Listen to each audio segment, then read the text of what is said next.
लीलामृतम की, ग्रंथराज भागवतम की, श्री चैतन्य चरितामृत की, श्री चैतन्य भागवत की, रघुनाथ गोपाल की, श्री गोपाल की, जगत गोपाल की, अनंत कोटि वैष्णववृंद की, गौरनाथ की, और विष्णु से और विष्णु से और विष्णु और विष्णु महाराज की।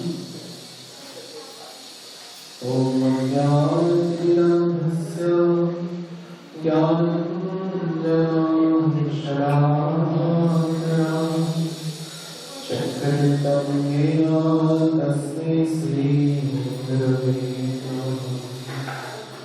नमो विष्णुपादाय कृष्णपृष्ठाय भूतले श्रीमते भक्तिवेदान्त स्वामिने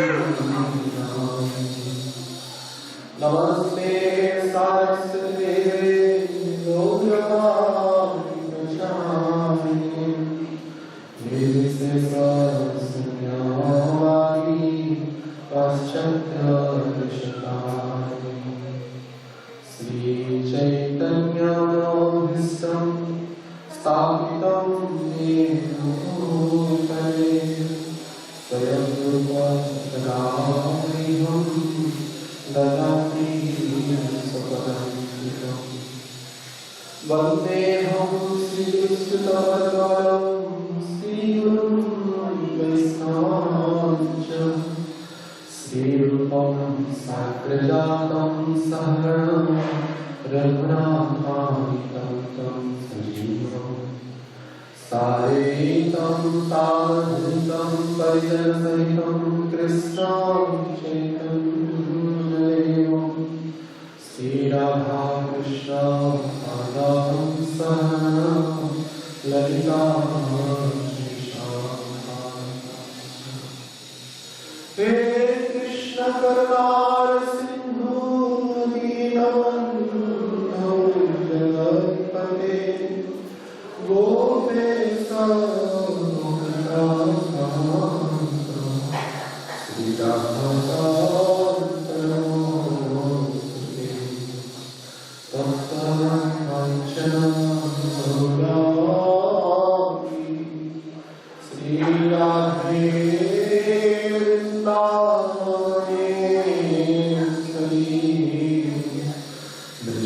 वृषभानुते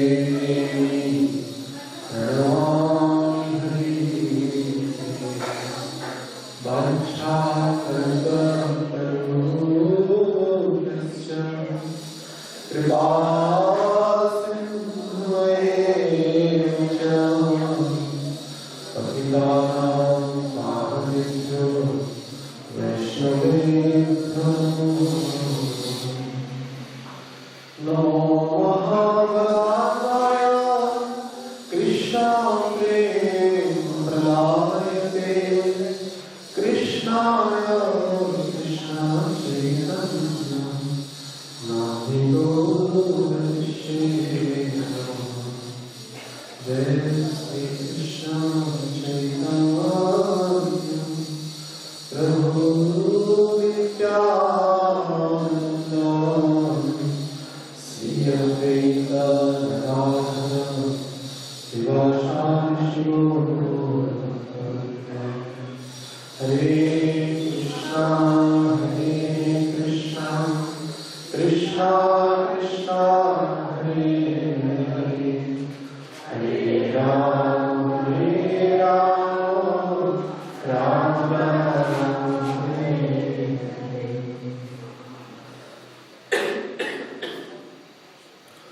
मूकं करोति वाचालं पङ्गुं लङ्घयते यत्कृपातमहं वन्दे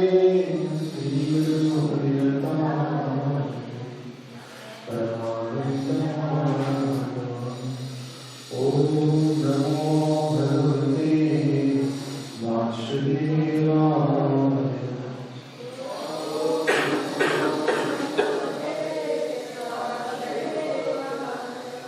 ओम नमो भगवते वासुदेवाय।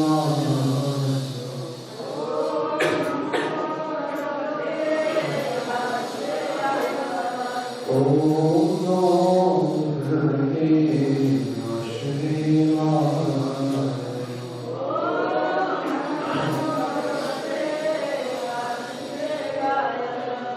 हरे कृष्ण।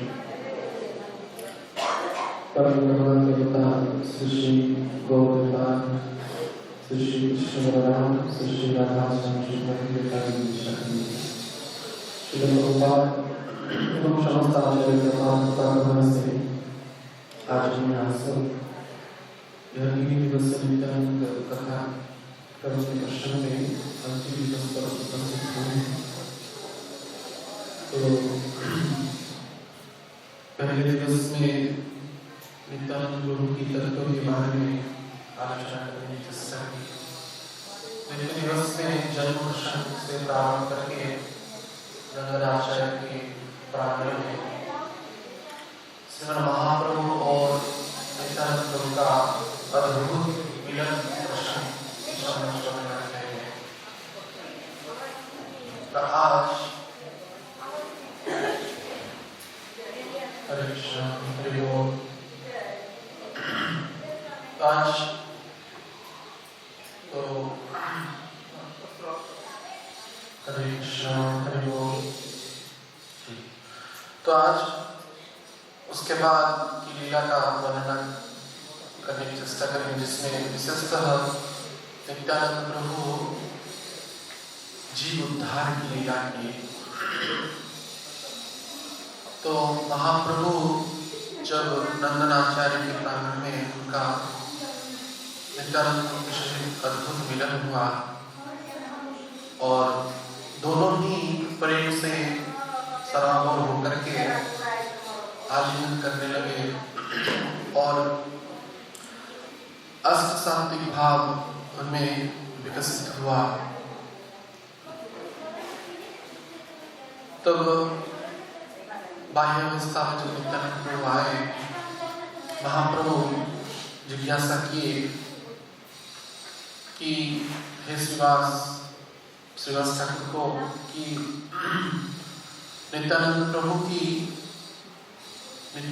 ही स्वयं प्रश्न किया गया कि कल आषाढ़ पूर्णिमा है, तो इस पावन अवसर पर व्यास पूजा होना चाहिए।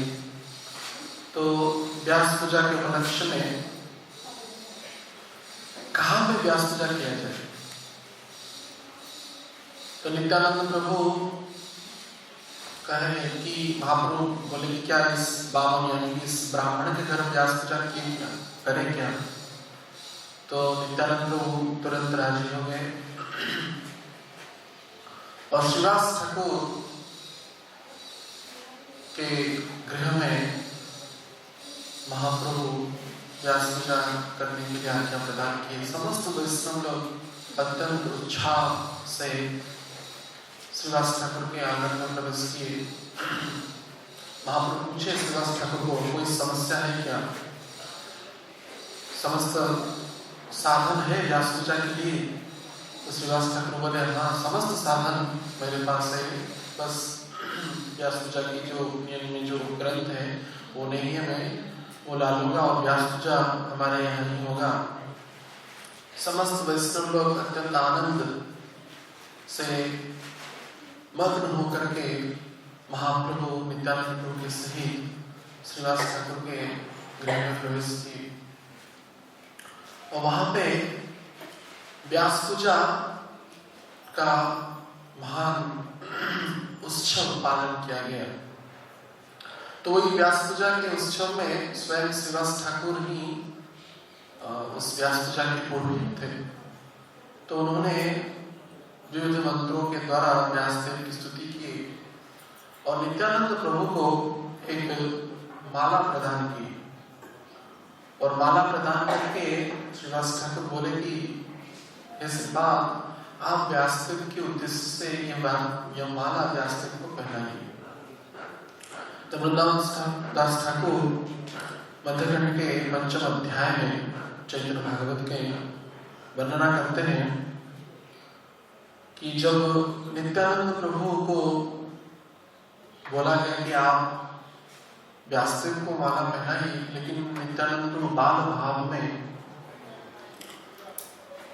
प्रेम में निमग्न होकर के वैसे ही खड़े रहे, कुछ क्रिया बाह्य क्रिया किए नहीं।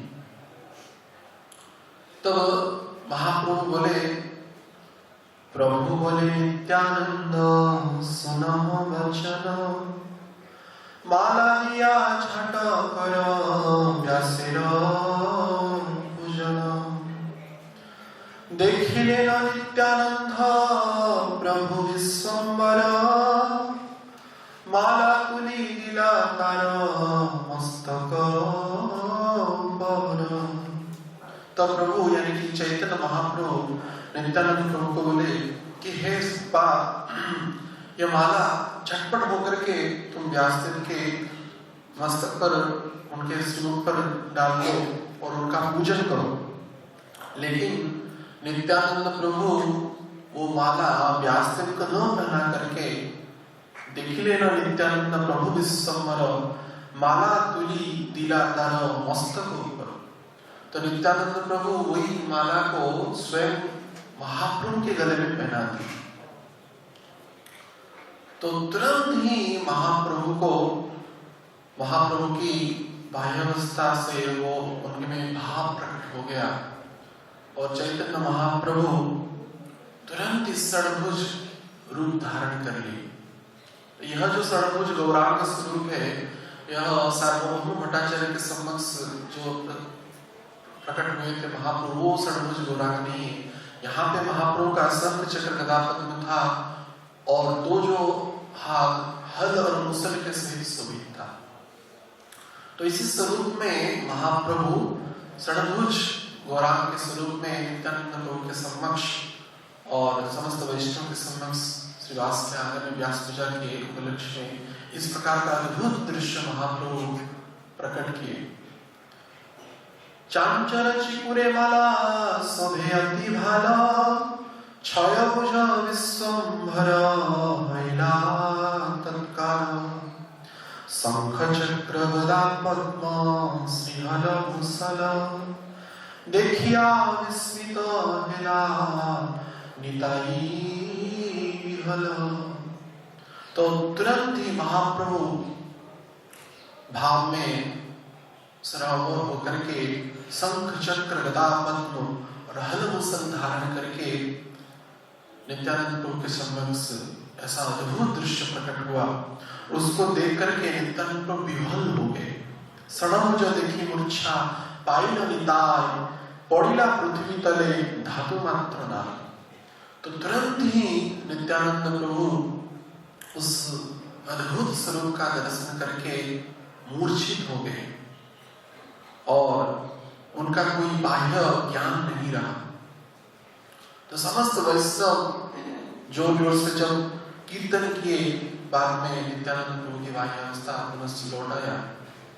तो इसी क्रम में महाप्रभु जो व्यास पूजा के उद्देश्य में, जैसे महाप्रभु भी नित्यानंद प्रभु की पूजा की और नित्यानंद प्रभु भी श्रीमन महाप्रभु की पूजा की।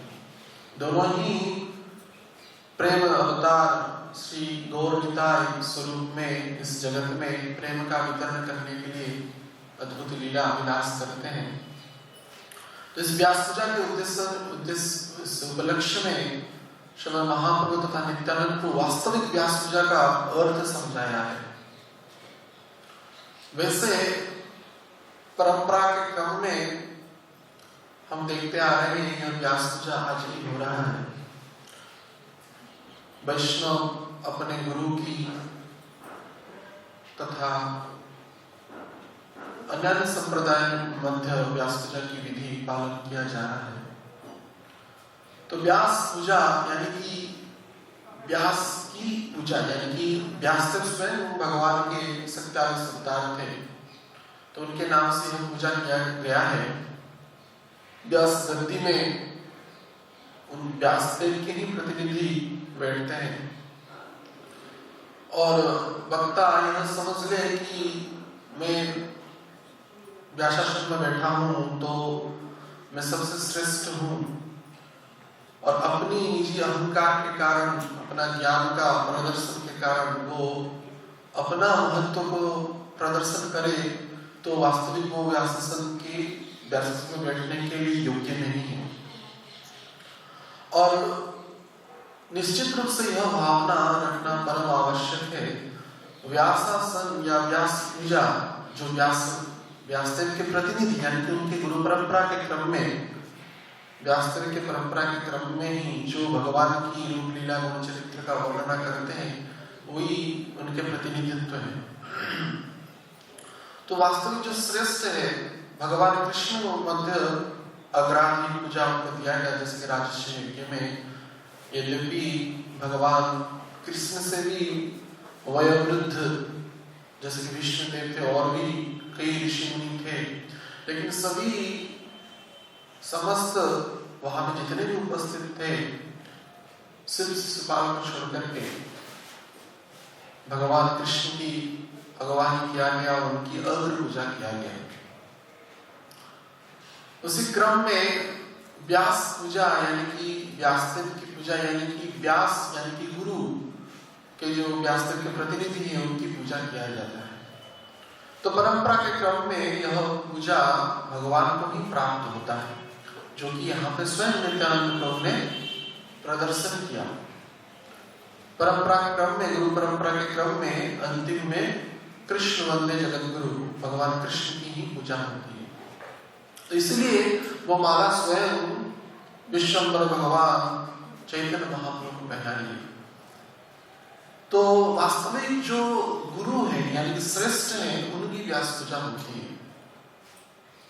कहाँ पे देखा जाता है बाह्य जगत में उसकी एक गलत परंपरा चालू हो गया है। हर किसी का भी व्यास पूजा हो जाता है। जो कृष्ण तत्व का नहीं है वो गुरु के स्थान पर अगर बैठ जाए, निश्चित रूप से समाज जो है या जो वैष्णव जो जन है वो पथभ्रष्ट हो जाते हैं। जो कृष्ण के तत्ववेत्ता है वही गुरु है, वही व्यास के प्रतिनिधि है। चाहे वो जो भी हो, महाप्रभु के विप्र न्यासी शूद्र के नमौन जय कृष्ण तत्ववेत्ता सही गुरु हो। जो कृष्ण के तत्ववेत्ता है वही गुरु है, वही व्यास के सिंहासन पर व्यास पूजा लेने के लिए योग्य है। तो दोनों ओर से ही जो व्यास पूजा करते हैं उनको भी यह ज्ञान रखना चाहिए, और जो व्यास पूजा लेते हैं दोनों ही इस परंपरा के क्रम में, गुरु परंपरा के क्रम में वास्तविक देखा जाए तो भगवान कृष्ण की ही या भगवान परम पुरुष भगवान कृष्ण की ही वो पूजा है। तो श्रेष्ठ भक्त जो है भगवान को जो जानते हैं उनको समझना भी इतना आसान नहीं। इस प्रसंग में महाभारत में एक प्रसंग बहुत ही रोचक कथा प्राप्त होती है। जब महाभारत का युद्ध समाप्त हो गया तो महाराज युधिष्ठिर अनेक यज्ञ कर्म किए, अनेक अश्वमेध यज्ञ, वाजपेयी यज्ञ, राजर्षि यज्ञ इत्यादि अनेक यज्ञ किए। श्रीमद् भागवतम में शुकदेव गोस्वामी वर्णना करते हैं कि महाराज युधिष्ठिर इतने यज्ञ किए कि उनका ऐश्वर्य, उनका जो समृद्धि देवराज इंद्र के समतुल्य हो गया। तो इतने यज्ञ कर्म किए। ऐसे ही एक बार महाभारत के युद्ध के अंतिम जब अंत हो गया तो एक विशाल यज्ञ कर रहे थे महाराज युधिष्ठिर। तो उस यज्ञ में ब्रह्मांड के सभी लोग आए हुए थे, लगभग जो गिने चुने व्यक्ति थे। और हस्तिनापुर से जितने भी लोग थे उसी यज्ञ के कर्म में शामिल हुए थे। ऐसे भी देवताएं जैसे इंद्र, वरुण आदि देवता भी उस यज्ञ में सम्मिलित हुए थे। भगवान कृष्ण अपने समस्त जगुल के सहित भी उस यज्ञ में सम्मिलित हुए थे। तो जब यज्ञ का पूर्णाहुति हो गया तथाकथित जो पूर्णाहुति हो गया और सभी लोग के लिए, समस्त अतिथियों के लिए प्रसाद की व्यवस्था था, भंडारा का व्यवस्था था। तो भगवान कृष्ण रत्न सिंहासन पर बैठे हुए थे और भगवान की विविध क्रम में उनकी पूजा किया गया। जितने भी साधु संत, ऋषि मुनि, देवता, यक्ष, गंधर्व आदि आए हुए थे, सभी उनके क्रम के अनुसार, उनके अधिकार के अनुसार उन सभी की पूजा किया गया। और भगवान कृष्ण को युधिष्ठिर महाराज पूछे तो बहुत यज्ञ कर्म हम कर लिए, तो यह मैं सोच रहा हूँ यह मेरा अंतिम यज्ञ होगा, तो यह यज्ञ कर्म जो मैं किया वो क्या वास्तविक सार्थक हुआ या नहीं? तो भगवान कृष्ण बोले उसकी प्रमाण तो मेरा संघ ही देगा। तो भगवान कृष्ण उनका पंचजन्य संघ को एक स्थान पर रख दिए और संघ से प्रश्न किए, हे संघ तुम उत्तर दो कि महाराज युधिष्ठिर का यज्ञ सफल मंडित हुआ क्या? और भगवान कृष्ण बोले अगर यह संघ अपने उन्नत नाद के सहित वो उसकी आवाज आएगा, ओंकार स्वरूप में अगर वो शंख बजेगा तो यह समझा जाएगा कि यह यज्ञ कर्म सफल हुआ है। तो भगवान कृष्ण शंख को बोले तुम बजो। महाराज युधिष्ठिर तो कोई भी किसी भी दिशा में, किसी भी दृष्टि से यज्ञ कर्म में कोई भी उनमें उस यज्ञ कर्म में कोई भी त्रुटि नहीं दिखाई दे रहा है, तो तुम क्यों नहीं बज रहे हो? तो इतना कुछ बोलने के बाद भी वो शंख बजा नहीं, पंचजन्य शंख बजा नहीं। तो भगवान कृष्ण क्रोधित हो गए। क्रोध प्रकट करके भगवान अपने लकुटी से उस शंख को एक छलांग लगाए, मारे, बजो शंख, शंख तुम क्यों नहीं बज रहे हो? तो वो शंख जोर से न बज करके धीरे से बजा। जैसे शंख बजाते हम देखते हैं मंगल आरती में हमारे पुजारी लोग शंख बजाते हैं, कितना माने जोर से आवाज आता है। लेकिन भगवान कृष्ण का अद्भुत और शंख जो पंचजन्य था वो बजा नहीं, ऐसे करके धीरे बजा। तो सभी जो व्यक्ति थे सभी आश्चर्यचकित हो गए, क्यों नहीं बजा, इसमें क्या त्रुटि रह गया? तो सभी जिज्ञासा, सभी के मन में जिज्ञासा, क्यों यह शंख बज नहीं रहा है? तो भगवान को ही पूछा गया कि क्यों नहीं बज रहा है? तो भगवान कृष्ण बोले निश्चित रूप से इस यज्ञ कर्म में कोई त्रुटि हुआ है, इस यज्ञ में कुछ दोष है, या कोई व्यक्ति असंतुष्ट है, या कोई व्यक्ति इस यज्ञ में प्रसाद नहीं पाया है। तो युधिष्ठिर महाराज को जो पूछा गया, युधिष्ठिर महाराज बोले चांडाल से प्रारंभ करके ब्राह्मण तक सभी इस यज्ञ कर्म में सम्मिलित हुए। कोई भी त्रुटि, दोष मेरे ओर से तो नहीं लग रहा है। और समस्त वैष्णव, साधु, संत, ऋषि, मुनि इस यज्ञ कर्म में सम्मिलित हुए। ऐसे कि ना सिर्फ इस ब्रह्मांड के, अभी तो माने यक्ष, गंधर्व, किन्नर, देवता भी सम्मिलित हुए, तो कौन सा त्रुटि रह गया? तो बार बार जब भगवान कृष्ण को पूछा गया तो भगवान कृष्ण ही स्वयं बोले कि कोई व्यक्ति शायद तुम्हारे राज्य में, तुम्हारे पूर्व में कोई व्यक्ति इस यज्ञ में प्रसाद नहीं पाया, भंडारा में नहीं आया, इस यज्ञ में सम्मिलित नहीं हुआ।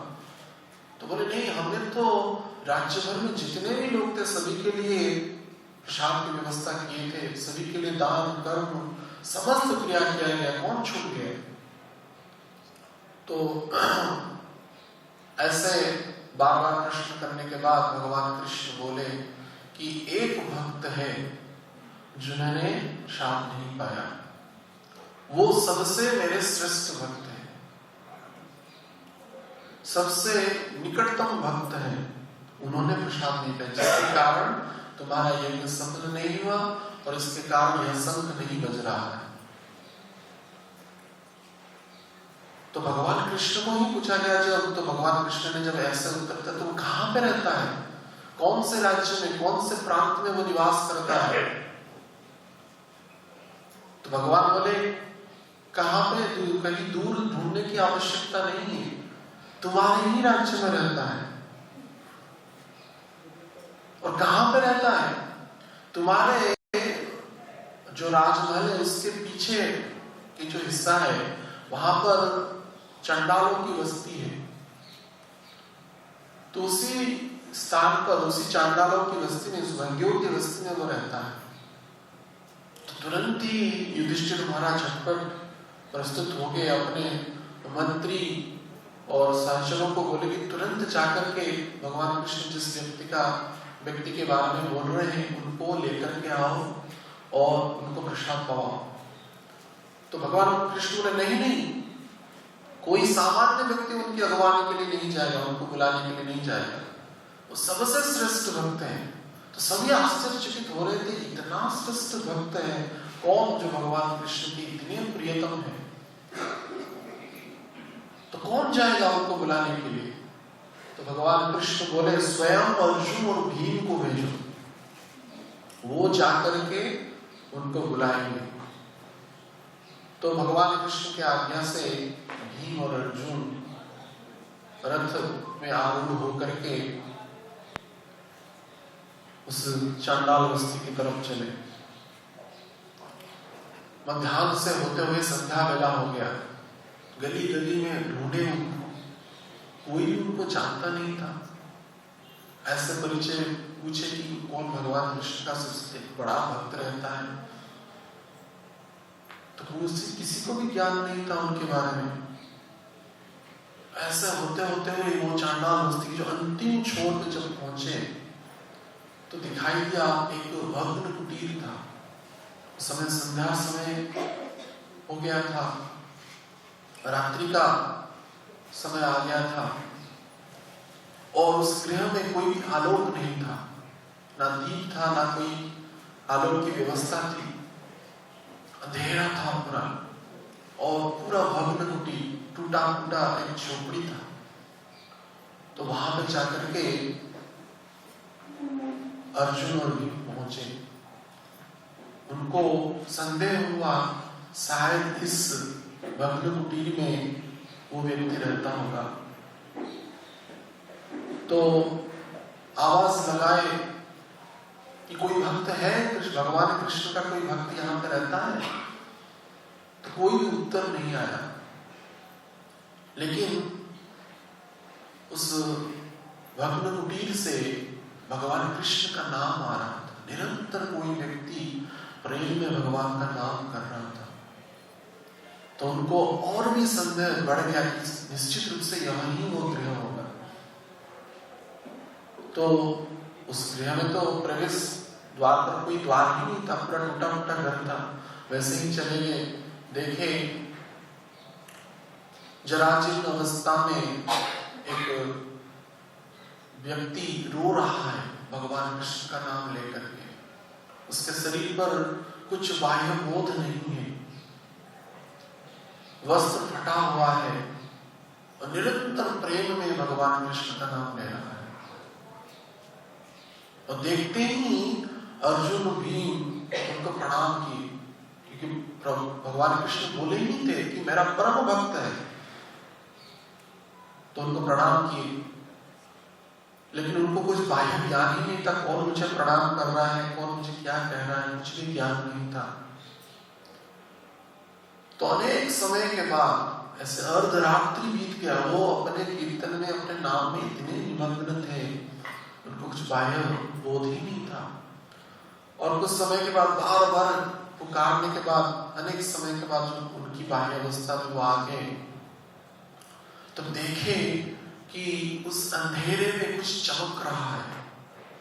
तो अर्जुन और भीम सुवर्ण मुकुट धारण किए हुए थे, उनके शरीर पर सुवर्ण कुंडल थे, अनेक आभूषणों से वो आभूषित थे, तो उसी अंधेरे में वो चमक रहे थे।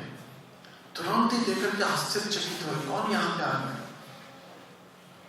जब परिचय प्राप्त हुआ कि साक्षात महाराज युधिष्ठिर के अनुज भीम और अर्जुन आए, वो तो घबरा गए। कोई अपराध हो गया क्या, कुछ त्रुटि हो गया क्या, मुझे पकड़ने के लिए आए हैं, ऐसे डर के मारे कांपने लगे। जब ऐसे डर गए, भीम और अर्जुन को आश्वस्त प्रदान की, नहीं, हमको स्वयं भगवान कृष्ण ने ही भेजा है आपके समक्ष।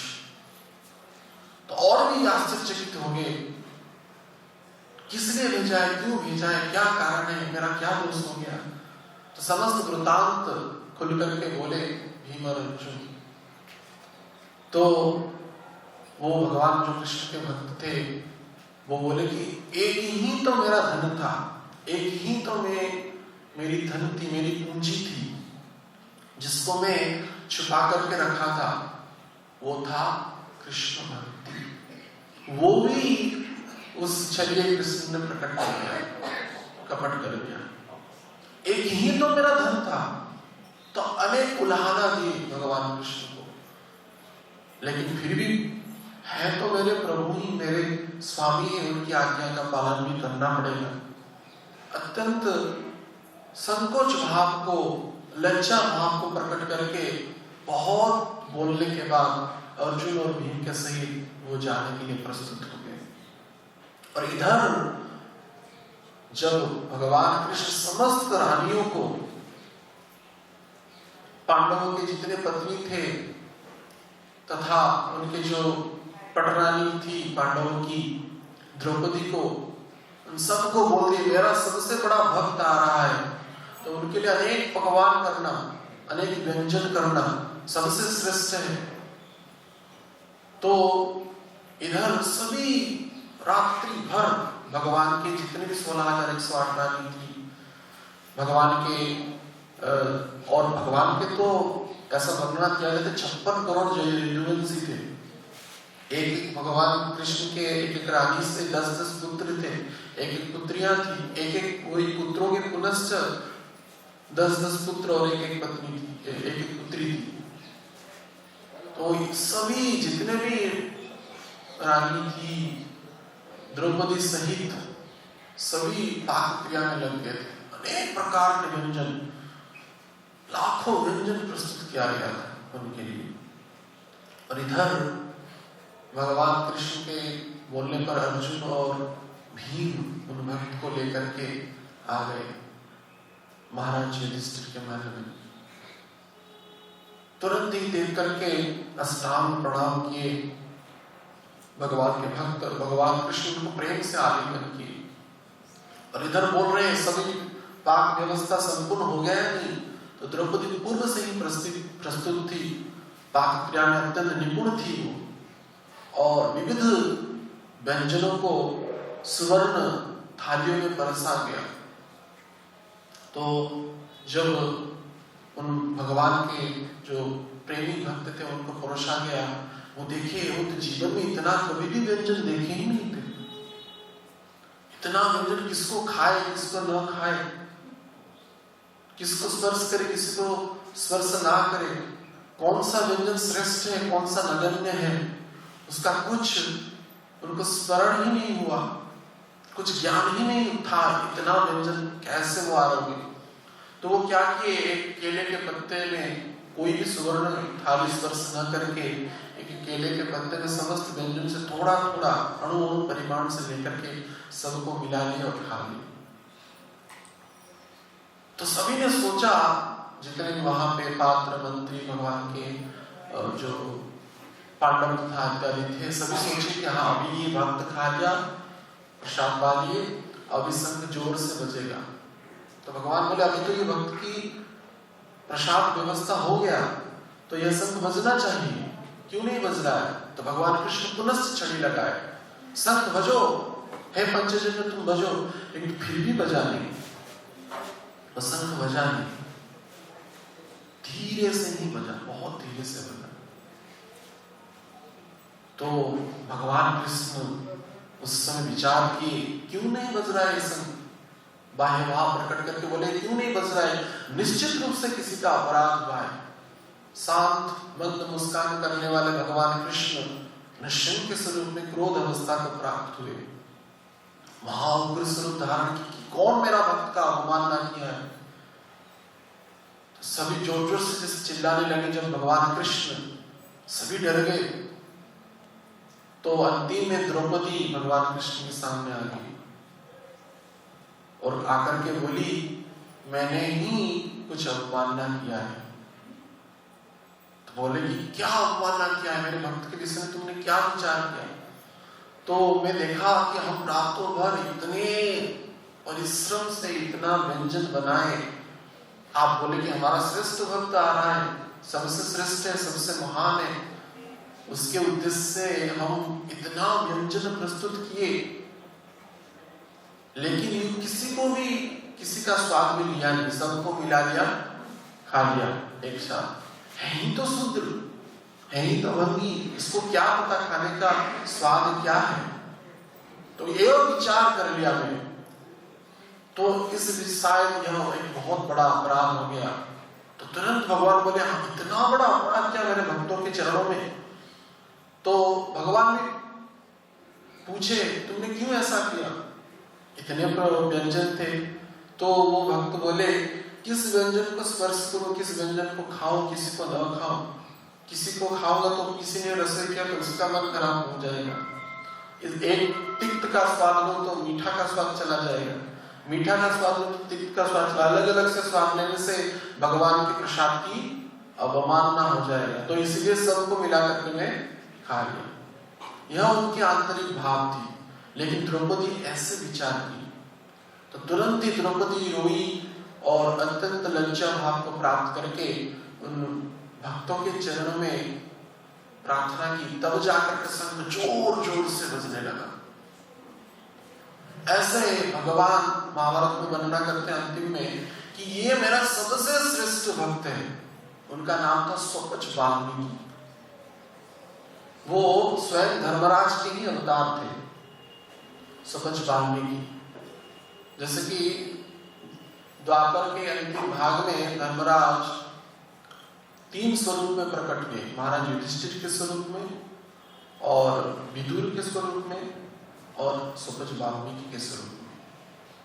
लेकिन कहने का उद्देश्य यह है कि श्रेष्ठ की जो बात होती है, जो गुरु स्थानीय व्यक्ति होते हैं, वो भगवान के श्रेष्ठ भक्त होते हैं, अपना बाह्य परिचय से प्राप्त नहीं होता उनका कुछ, लेकिन आंतरिक जो भाव होता है, आंतरिक जो भक्ति भाव होता है, उससे भक्त का परिचय प्राप्त होता है।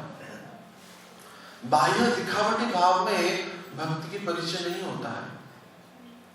तो वैसे तो इस चराचर ब्रह्मांड में ऐसे भक्त गुप्त भाव में भी रहते हैं, हमारे उनकी ज्ञान में ही है उनके बारे में, लेकिन कभी कभार उनकी बाह्य स्थिति को देख करके, उनकी बाह्य दशा को देख करके हम उनको अवमानना कर लेते हैं, तो भयंकर अपराध हो जाता है।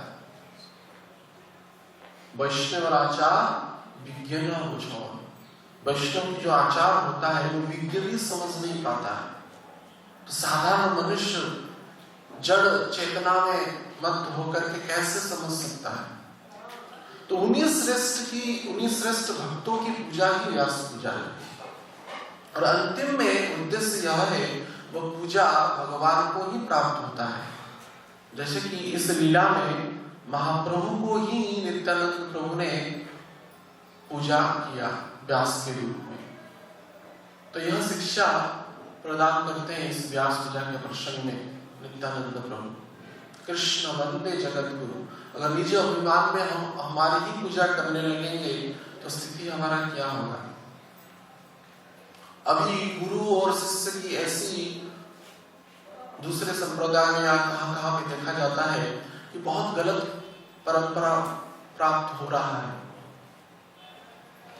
ना गुरु की गुरुता रही, ना शिष्य का शिष्यता रहा, लेकिन व्यास पूजा जोर शोर से हो रहा है, यह चल रहा है। बाह्य आडंबर बाह्य दिखावटीपन में ही हमारे अनेक समय, अनेक क्रियाएं वैसे ही व्यर्थ जा रहा है। तो जैसे कि एक कहावत है कि अंधा गुरु बहरा चेला, मांगा गुड़ धरा दिया ठेला। ऐसा स्थिति है। अंधा गुरु भी अंधा है और चेला बहरा है। मांगा गुड़ मांगा, उसको तो देखना नहीं आता और सुनना नहीं आता, सुन नहीं पाता वो चेला, और धरा दिया ठेला। वो खाएगा तो उसका दांत टूट जाएगा। गुड़ समझ करके ठेला को खाएगा तो क्या होगा। तो अब की स्थिति यहाँ है। कलयुग में इस ऐसी स्थिति होगा, ये पहले से ही बोल देते हमारे आचार्य लोग। भक्तिवल्लभ ठाकुर बोलते हैं, माथे नेड़ा कौपिन पेरा नाकेर तिलक गलेर माला, सहज भजन करछे मामू संगे नहीं परेर बाला, देखते वैष्णवर मतो असल साक्ष्य काजेर बेला, कथा चले महाजन को दिच्छे शोला, सखी भाव होई निजे होए नंद लाला। ये सब कलिर चेला। तो ये सब कली के चेला है। ना गुरु की गुरुता की, शिष्य अपने कर्म में निपुण है, ना गुरु अपने गुरुता में निपुण है। लेकिन व्यास पूजा बहुत ही आडंबर से हो रहा है। इसका अर्थ है माथे नेड़ा कौपिन पर, कुछ भी सुंदर भाव से मस्तक मुंडन किया है, कौपिन पर सिर्फ कौपिन और कुछ वस्त्र में बहिर्वास भी नहीं है। इतना महावैरागी।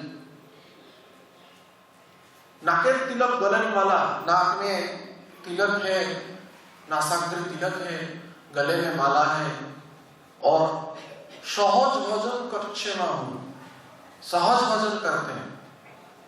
ऐसा कहा जाता है सहज भजन क्या है? बेटा हरिया हरिया बोल, माखुर माछा झोल जुगती संगे, हरी हरी बोल और माखुर माछ का झोल खाओ, मछली का झोल खाओ। हरी तो बोल रहे हैं ना। हरि के बोलने से अजामिल जैसा पापी उद्धार हो गया, हमारा क्यों नहीं उद्धार होगा? और युवती संगे को, युवती के से रास करो, ऐसी स्थिति आ गई। सहज भजन करछे मामू संगे नहीं परेर बाला, कथा चले महाजन को दिच्छे शोला। बात बात में भगवान कृष्ण की गीता भागवतम का बात न करके अपनी निजी ज्ञान के बारे में बात करेंगे, अपना ही गीता निकाल देंगे। शाही गीता, ये गीता, वो गीता, कितना गीता निकलता है आजकल। प्रभुपाद जैसे भगवत गीता का यथार्थ स्वरूप प्रकट किए।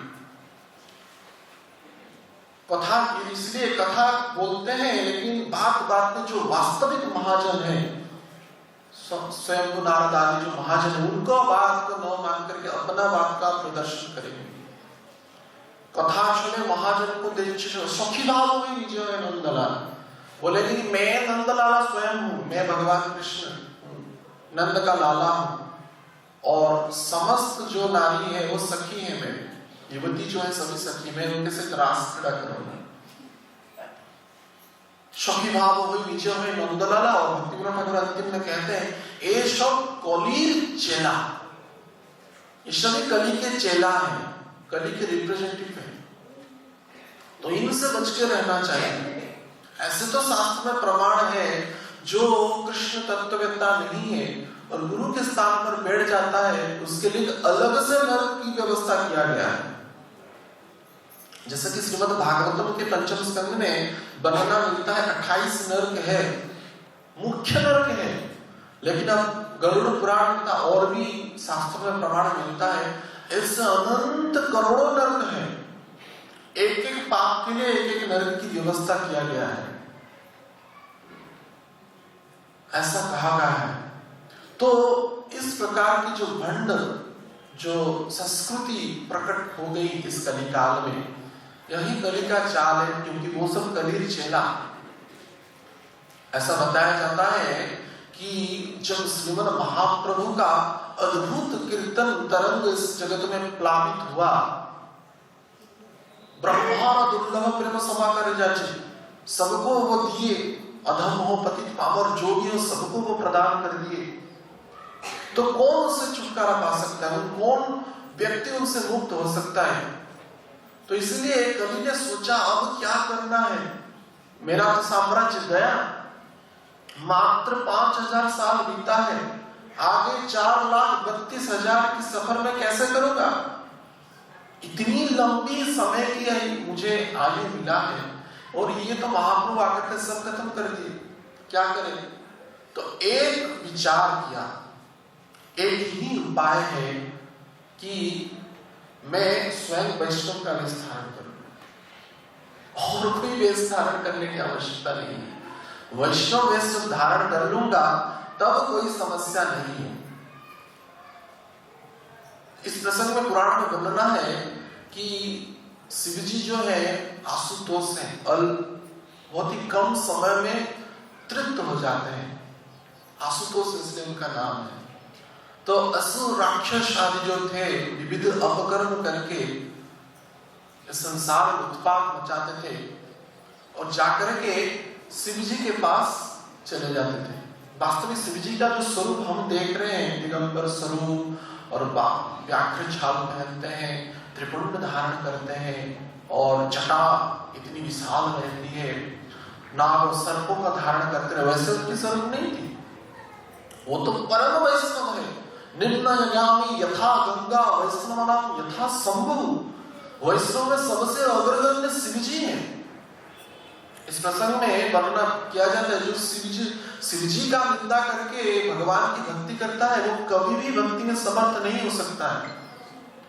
वृंदावन धाम की महिमा में भी कहा गया है कि वृंदावन आकर के कोई गोपेश्वर महादेव का दर्शन नहीं करता है तो वृंदावन का दर्शन भी व्यर्थ से प्रतिफलित होता है। तो शिवजी परम वैष्णव थे, निश्चित रूप से क्यों ना वो वैष्णव का वेश धारण करते, ऊर्ध्वपुंड तिलक आदि को धारण करते, लेकिन परम दयालु थे। जितने भी असुर वर्ग थे, जितने भी दुष्ट थे, समस्त अपकर्म करके शिवजी के शरण में चले जाते थे और वो लोग भी वैष्णव का वेश धारण कर लिए थे। असुर लोग विविध प्रकार की दुष्कर्म करके शिवजी के शरण में आ गए तो शिवजी जैसे वस्त्र धारण करते थे वो भी वैसे वस्त्र धारण करते थे। पुराणों में शास्त्र में वर्णना है, जो त्रिपुंड जो ऊर्ध्वपुंड तिलक धारण करता है, गले में तुलसी का कंठी धारण करता है, कभी भी भगवान उसको हत्या नहीं करते हैं, कभी भी वध नहीं करते हैं। लेकिन जब त्रास मचाते थे जगत में और देवता लोग जाकर के भगवान विष्णु को बोले कि ऐसी अद्भुत क्रिया कर रहे हैं, विविध उत्पात मचा रहे हैं, कैसे किया जाए, तो भगवान कृष्ण सुदर्शन चक्र को, विष्णु सुदर्शन चक्र छोड़े तो असुर लोग के पास आता था, लेकिन वो सुदर्शन लौट के चला जाता था। तो एक दिन भगवान ही बोले शिवजी से, आप इतने दयालु हैं, जितने भी दुष्ट हैं आपके शरण में आ जाते हैं और आपका वेश वो धारण कर लेते हैं और हम उनका वध नहीं कर पाते। तो इसी क्रम में शिवजी विचार किए कि ठीक है, मैं वो वैष्णव का वेश धारण करना छोड़ दूं। तो वो दिगंबर वस्त्र धारण किए, व्याघ्र चर्म धारण किए, स्मशान में रहने लगे, राख का लेपन करने लगे। तो ये तो मूर्ख थे, ये भी वैसे सब वैष्णव वस्त्र को छोड़ छाड़ करके वैसे ही राख का लेपन करने लगे और जो विविध प्रकार की जो तमोगुणी स्वरूप का वस्त्र धारण करने लगे। तब जाकर के सुदर्शन चक्र सबका नाश कर दिया। तो ऐसा ही जो असुर वर्ग होते हैं वो मूर्ख ही होते हैं। तो इसी क्रम में, लेकिन इस विषय में कई विचार किया कि अगर मैं वैष्णव का वेश धारण कर लूं तब मैं अपनी साम्राज्य का प्रतिष्ठा पुनः कर सकता हूं। तो उसका चिंतन करके उस भाव में क्या किया, कली वैष्णव का वेश धारण कर लिया। तो उस प्रकार के तथाकथित वैष्णव से बचना चाहिए। वैसे श्रील प्रभुपाद कहे, लीव ओबेसियंस, कीप डिस्टेंस।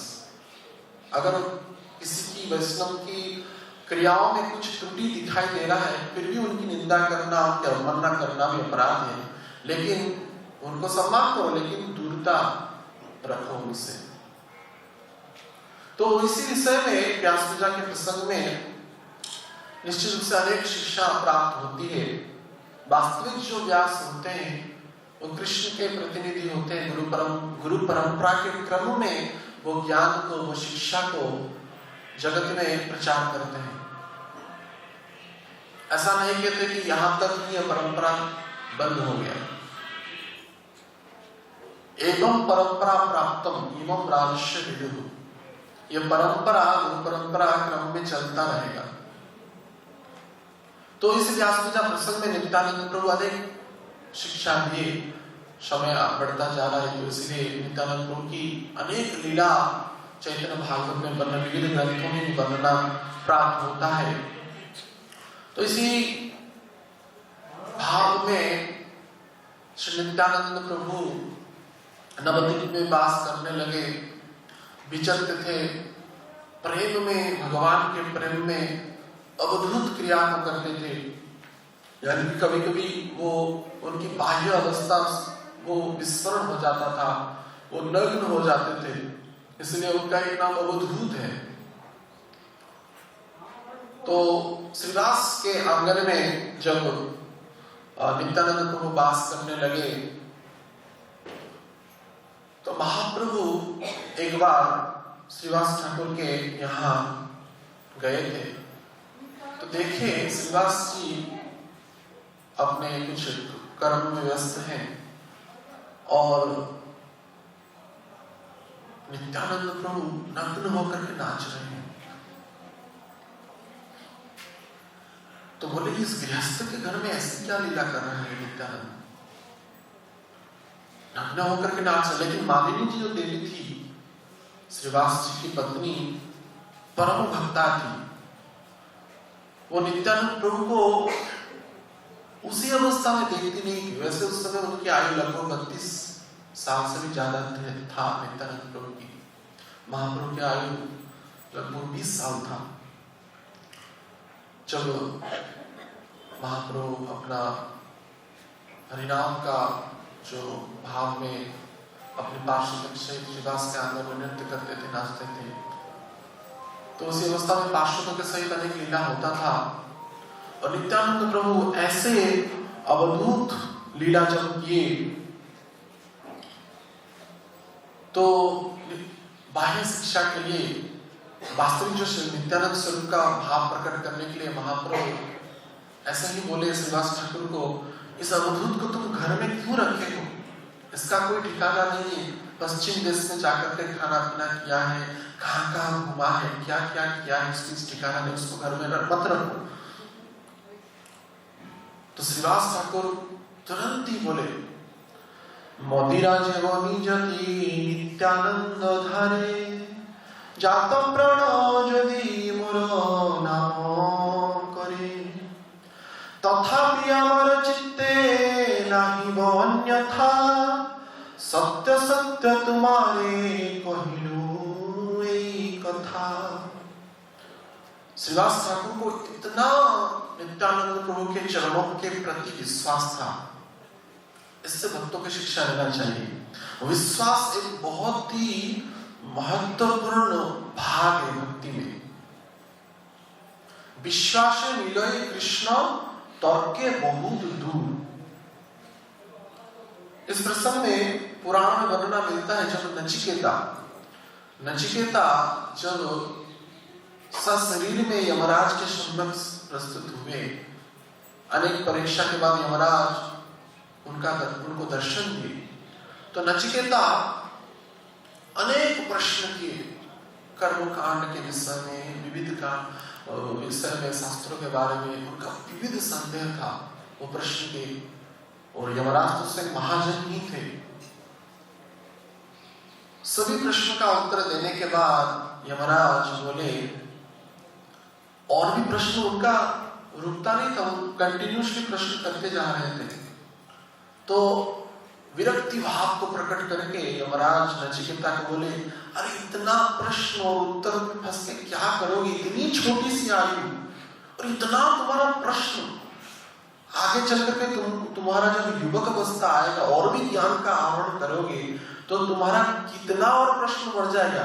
लेकिन ये संसार में जो तुमको जीवन मिला है यह क्षण भंगुर है, वैसे ही तो तुम्हारे मृत्यु की आयु का आया था।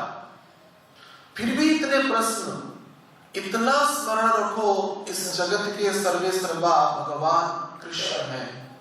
उनका भजन करना विश्वास के सहित यही जीवन की सार्थकता है।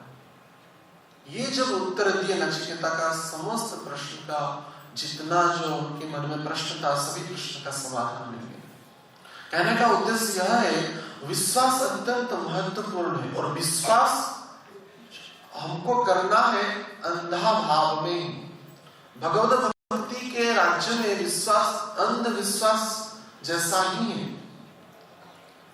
पहला जो स्टार्टिंग होता है, अगर तर्क करेंगे विविध शास्त्रों का आधारित करके, तो भगवान कृष्ण को समझ ही नहीं पाएंगे। जैसे कि हम अपने सांसारिक जीवन में अनेक व्यक्ति के ऊपर विश्वास कर ही लेते हैं। कोई यहाँ से दिल्ली से बॉम्बे के लिए फ्लाइट का टिकट बुक कर दिया, बस कि एयर इंडिया का फ्लाइट है, तो वहां पे कौन पायलट बैठा है, उसकी डिग्री क्या है, वो क्या करता है, कुछ कभी प्रश्न करता है? तुरंत ही बैठ लेता है, बस आराम से बैठ लेता है। लेकिन क्या पता वो किस दिशा में चले जाए, क्या कर ले। लेकिन विश्वास है, भौतिक व्यक्ति के लिए इतना विश्वास है। ट्रेन में जब हम सफर करते हैं, हजार लोग उसमें यात्रा करते हैं, वो ड्राइवर को हम देखे ही नहीं, क्या पता अपनी पटरी से थोड़ा इधर कर लेता हो, हरिनाम सत्य हो जाएगा। लेकिन फिर भी विश्वास है। लेकिन भगवत भक्ति राज्य में आने के बाद कृष्ण क्या है, कौन है, हम कौन है, वास्तविक क्या हमारा मृत्यु के बाद हम भगवान को पास पाएंगे या नहीं, ये वृंदावन ऐसे दिखता है क्या वैसे है, चिंतामणि प्रकट सत्य, ये तो मिट्टी साधारण बाह्य जगह जैसा है वैसे ही दिखता है। कहाँ इसका पत्ते वृक्ष आदि, चिंतामणि प्रस्तर यहाँ पे कहाँ है, कल्प वृक्ष कहाँ है? बहुत सारे प्रश्न हमारे मन मंदिर में झांकता रहता है। लेकिन बाह्य व्यक्ति के लिए, मेटेरियल लाइफ के लिए, भौतिक जगत के जो क्रिया है उसके लिए हमको तुरंत विश्वास कर लेते हैं। सब्जी मंडी से हम जब सब्जी लाते हैं, क्या पता उसमें बीज है या क्या है, वास्तविक क्या है। जो चीनी लाते हैं या कुछ भी खाने का सामग्री लाते हैं, उसमें क्या है, कभी एग्जामिन करते हैं?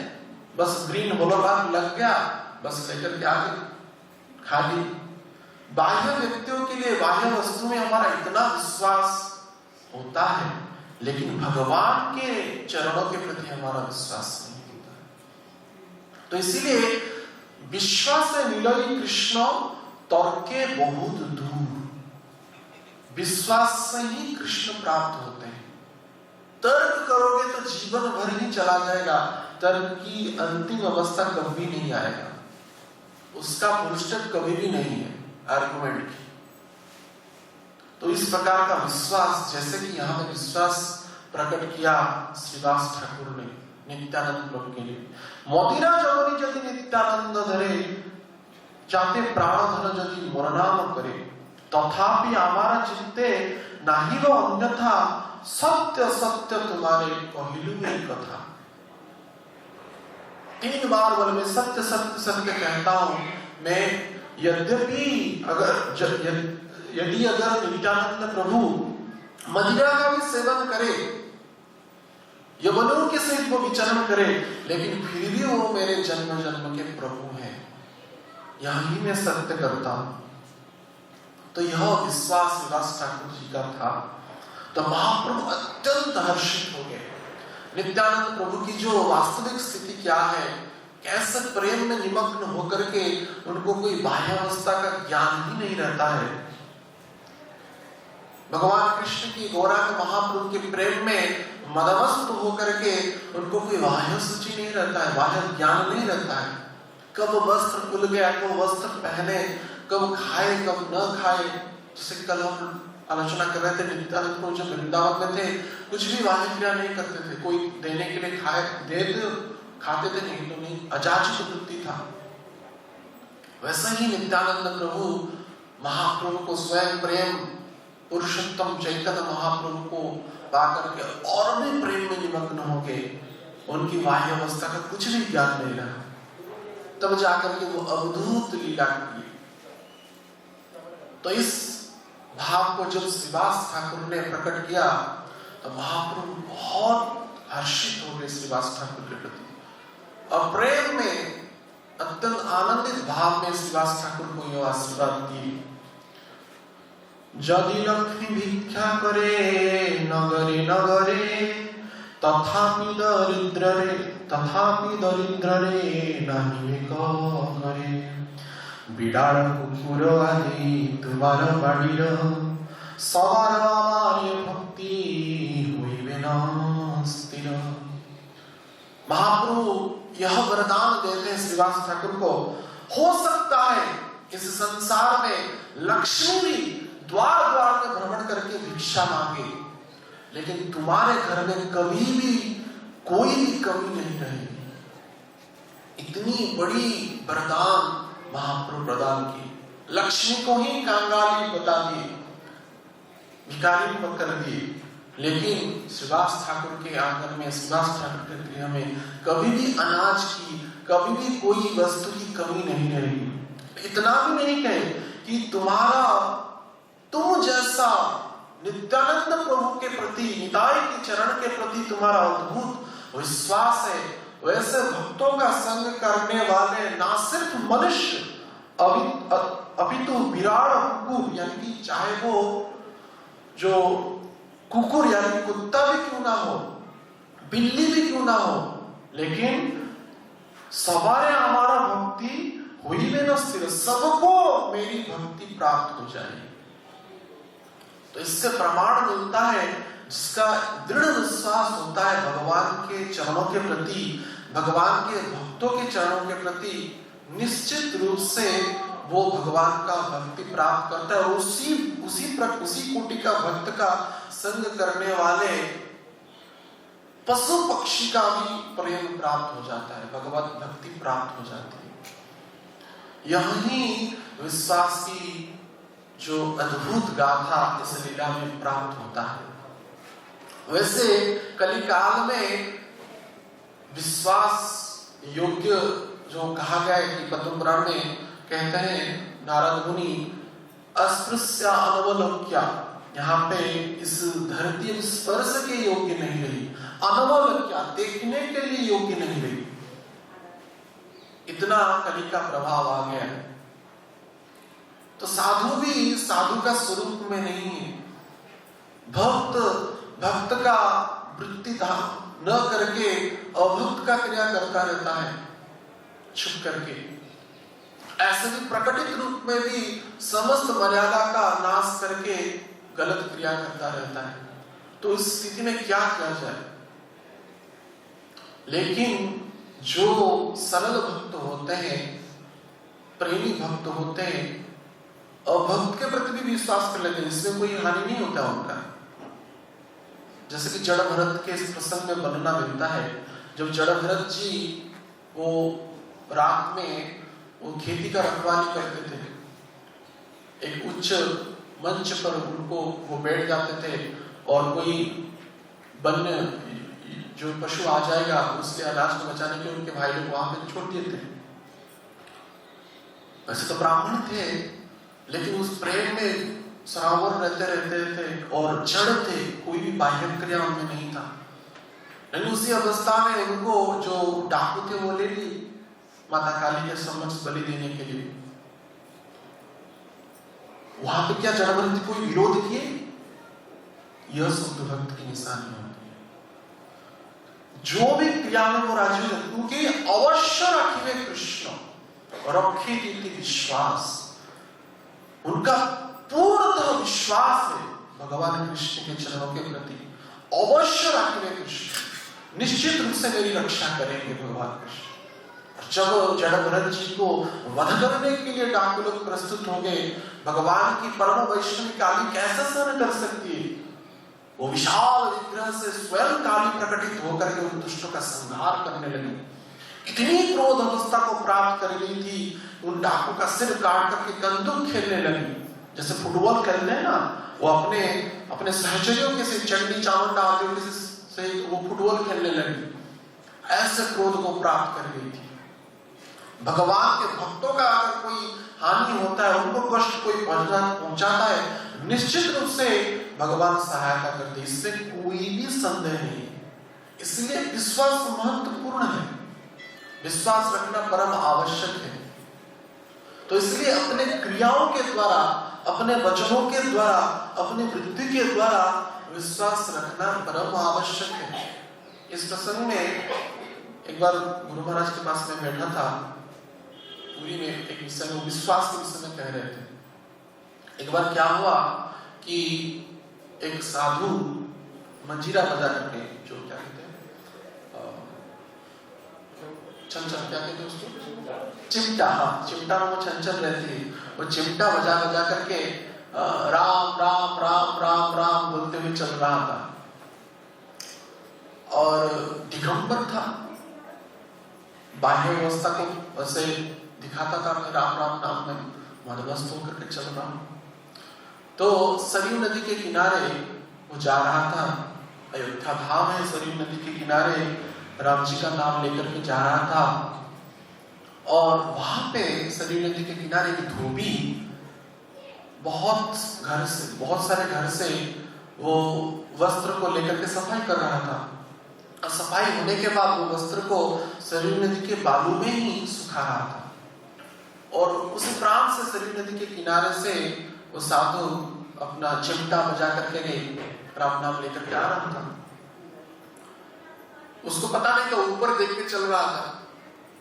और यहाँ पे श्वेत वस्त्र सब सुखाए गए थे, तो उसके ऊपर चल करके जा रहा था। उसको ज्ञान नहीं था, ज्ञान भी हो गया, देखा कुछ समय बाद देखा कि मैं श्वेत वस्त्र पर चल रहा हूँ तो मेला हो जा रहा है। तो विचार किया, अगर मैं थोड़ा हटके चलूं, लोग सोचेंगे अरे बाबा को तो ज्ञान हो रहा है, दिगंबर होकर के घूम रहा है और इधर वस्त्र के ऊपर चला, फिर से हट गया, इसका मतलब वो ढोंगी है। तो जानबूझकर जब जान गया कि वस्त्र के ऊपर चल रहा हो, फिर भी वो उसके ऊपर चला। इधर धोबी साफ करके, इतना परिश्रम से साफ करके वो श्वेत वस्त्र को वो सुखाया है और उसके ऊपर बाबा चल रहा है, तो बहुत ही क्रोधित हो गया। धोबी के पास गधा रहती है, तो गधा को ऊपर उसके ऊपर लोड करके वो सभी वस्त्र पुनः पहुंचाता है। तो गधा के पास जो बना हुआ वो एक लाठी था। वो लाठी को लेकर, अरे बाबा मैं तुझको मारूंगा, तो मेरे वस्त्र खराब कर दिया करके भागा उसके पीछे। और इधर बाबा जब देखा कि धोबी मेरे पीछे पीछे भाग रहा है, तो बोले, वो भी भागा जोर से, बोले तू भी आ, मेरे चिमटा से तुझको भी मैं मारूंगा, मैं तुमको छोड़ूंगा नहीं। तो ऐसा करके ये दौड़ा रहा है, वो भी दौड़ रहा है। इधर राम जी हनुमान को बोला, रे हनुमान देखो मेरा भक्त की क्या अवस्था हो रहा है, जाकर के तुम बचाओ।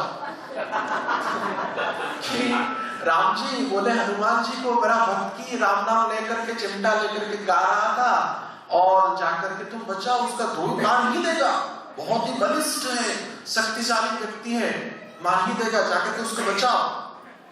तो हनुमान जी आगे बचाने के लिए, ज्ञानी नाम अग्रगण्य, ज्ञानी में सबसे अग्रगण्य हनुमान जी, और देखे कि धोबी डंडा लेकर के दौड़ रहा है बाबा के पीछे, और बाबा भी पीछे होकर के चिमटा दिखा रहा है। तो विचार किए, किसको बचाऊं मैं, कौन वास्तविक त्रास में प्राप्त हो रहा है, कौन वास्तविक कष्ट में है, कौन किसी को दौड़ा रहा है, कौन किसी को मारने के लिए प्रस्तुत हो रहा है। उनको कुछ सुध-बुध नहीं रही, वो ज्ञान ही नहीं मिला। तो तुरंत जाकर के लौट गए राम जी के पास। तो राम जी के पास जब लौट गए तो राम जी पूछे, मेरा भक्त का बचाव हो गया, उसका सुरक्षा हो गया? तो हनुमान जी बोलते हैं, प्रभु क्षमा करना, लेकिन कौन आपका भक्त है और कौन अस्त्र लेकर के दौड़ रहा है, मुझे ज्ञान ही नहीं हुआ। एक तो डंडा लेकर के दौड़ रहा था उसके पीछे, और एक चिमटा लेकर के मारने के लिए बोल रहा था। तो कौन साधु है, कौन आपका भक्त है? अगर वो आपका भक्त है, वो चिमटा लेकर क्यों मार के दौड़ रहा था कि मैं भी, मेरे पास भी आकर तुम आ जाओगे, मैं भी तुमको मार दूंगा। तो भगवान स्मित हास्य करे और कुछ किए नहीं, कुछ बोले नहीं। गुरु महाराज कह रहे थे, कहने का उद्देश्य है साधु हो, राम जी का भक्त हो, कृष्ण का भक्त हो, निश्चित रूप से कृष्ण के चरणों के प्रति पूर्ण विश्वास होना चाहिए। ऐसा नहीं कि चिमटा डंडा लेकर मारने के लिए दौड़े, तो काहे का वो भक्त रखे रीति विश्वास अवश्य रखिए कृष्ण, बड़ी बड़ी बात कहते हो, लेकिन ऐसी क्रिया है।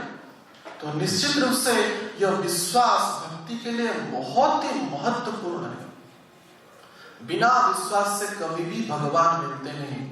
भक्ति में साधन में अनेक पथ हम भ्रमण किए, अनेक धामों का दर्शन किए, लेकिन सिर्फ वो पोथी का ज्ञान रह गया, इस जड़ चक्षु का ही ज्ञान रह गया।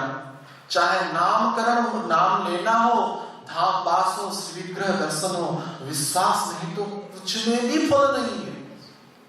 इसलिए विश्वास निश्चित ही महत्वपूर्ण है। भक्ति के परम सुदृढ़ यह एक भाग है विश्वास। इसलिए आदो विश्वास ही करना परम आवश्यक। जैसे कि श्रीवास ठाकुर यहाँ पे निताय चरण पादपद्म के प्रति उनकी पूर्ण विश्वास थी, तो उससे संतुष्ट होकर के महाप्रभु बोले कि तुम जैसे नित्यानंद प्रभु के चरणों प्रति तुम्हारा जितना पूर्ण विश्वास है, वैसे विश्वास रखने वाले भक्तों की कभी भी लक्ष्मी की अभाव नहीं होगा, कभी भी समस्या नहीं होगा, कभी भी गरीबी नहीं आएगी। और तुम जैसे कोटि के भक्तों का संग करने वाले कुत्ता बिल्लियों का भी उद्धार हो जाएगा, वो भी परम भक्त बन जाएंगे। ऐसे नित्यानंद प्रभु विविध लीला करते थे नवद्वीप में महाप्रभु के शहीद, और कभी कभार वो अद्वैताचार्य उनसे मिलते थे, प्रेम में गाली गलौज भी करते थे अद्वैताचार्य, लेकिन उस भाव का बाह्य स्वरूप का अगर हम वो शिक्षा लेंगे तो नित्यानंद प्रभु के चरणों के प्रति अपराध हो जाएगा। नित्यानंद प्रभु पूर्णतः भगवान गौरांग महाप्रभु के प्रेम में मदमस्त होकर के, वो उन्मत्त होकर के अवधूत लीला करते थे। वो कोई साधारण शिक्षा के योग्य नहीं है। हम भी अगर नग्न हो जाएं, क्या हम नित्यानंद प्रभु जैसा प्रेम प्राप्त कर लेंगे क्या?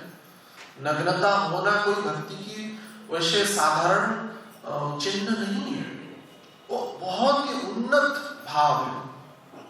वैसे अवधूत क्रिया साधारण स्थिति में किसी को भी प्राप्त नहीं होती।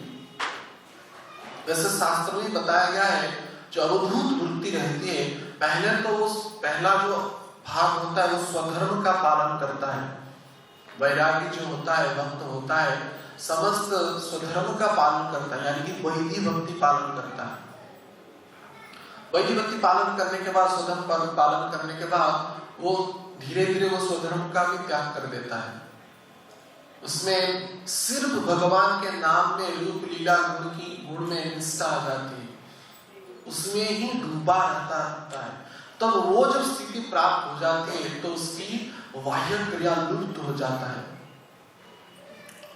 और जैसे कि विधि भक्ति के अनुसार नाम लेना आवश्यक है, जप करना आवश्यक है, निश्चित जो गुरु के द्वारा निर्दिष्ट मंत्र मिला है उसकी जाप करना आवश्यक है। जो ब्राह्मण दीक्षित है उनको 3 संध्या गायत्री करना आवश्यक है।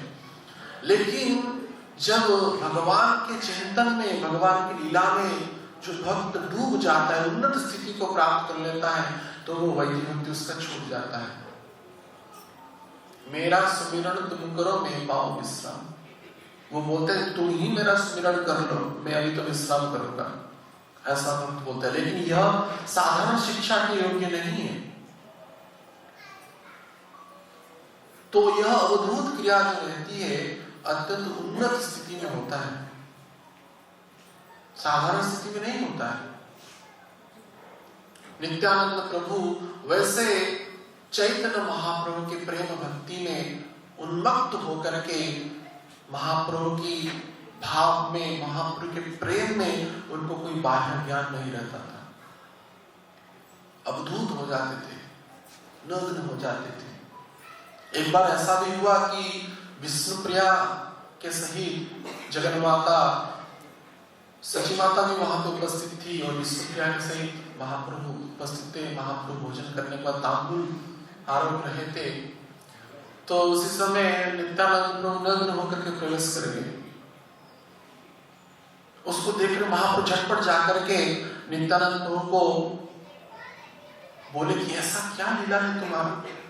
तो बार बार वस्त्र पहना रहे लेकिन फिर भी निकाल देकर के फिर से नग्न हो जाते हैं। ऐसी अवधूत क्रिया होती है नित्यानंद प्रभु की। पूर्ण भाव से महाप्रभु के प्रेम में श्रावण होकर उनको कोई भी बाह्य स्थिति नहीं करता है। तो उस प्रकार का स्थिति जो है साधारण स्थिति नहीं, उसको साधारण शिक्षा के लिए लिया नहीं जा सकता है। वो उन्नत से उन्नत स्थिति है नित्यानंद प्रभु की स्थिति। और महाप्रभु उनकी लीला में बार बार कहें, जो मेरी प्रशंसा करता है, मेरी भक्ति करता है और नित्यानंद प्रभु की अवमानना करता है, नित्यानंद प्रभु का चरणों में वो समर्पित नहीं होता, कभी भी मेरा भक्ति को प्राप्त नहीं कर सकता। और नित्यानंद प्रभु गुरु तत्व है। कृष्ण कृपा से गुरु मिले, गुरु कृपा से कृष्ण मिले। बिना गुरु तत्व कृपा, बिना नित्यानंद की कृपा से कभी हम चैतन्य महाप्रभु की रहस्य को समझ नहीं सकते। आर कबे निताय चंद्रे करुणा मिले, संसार वासना मोरो कबे तुच्छ होवे।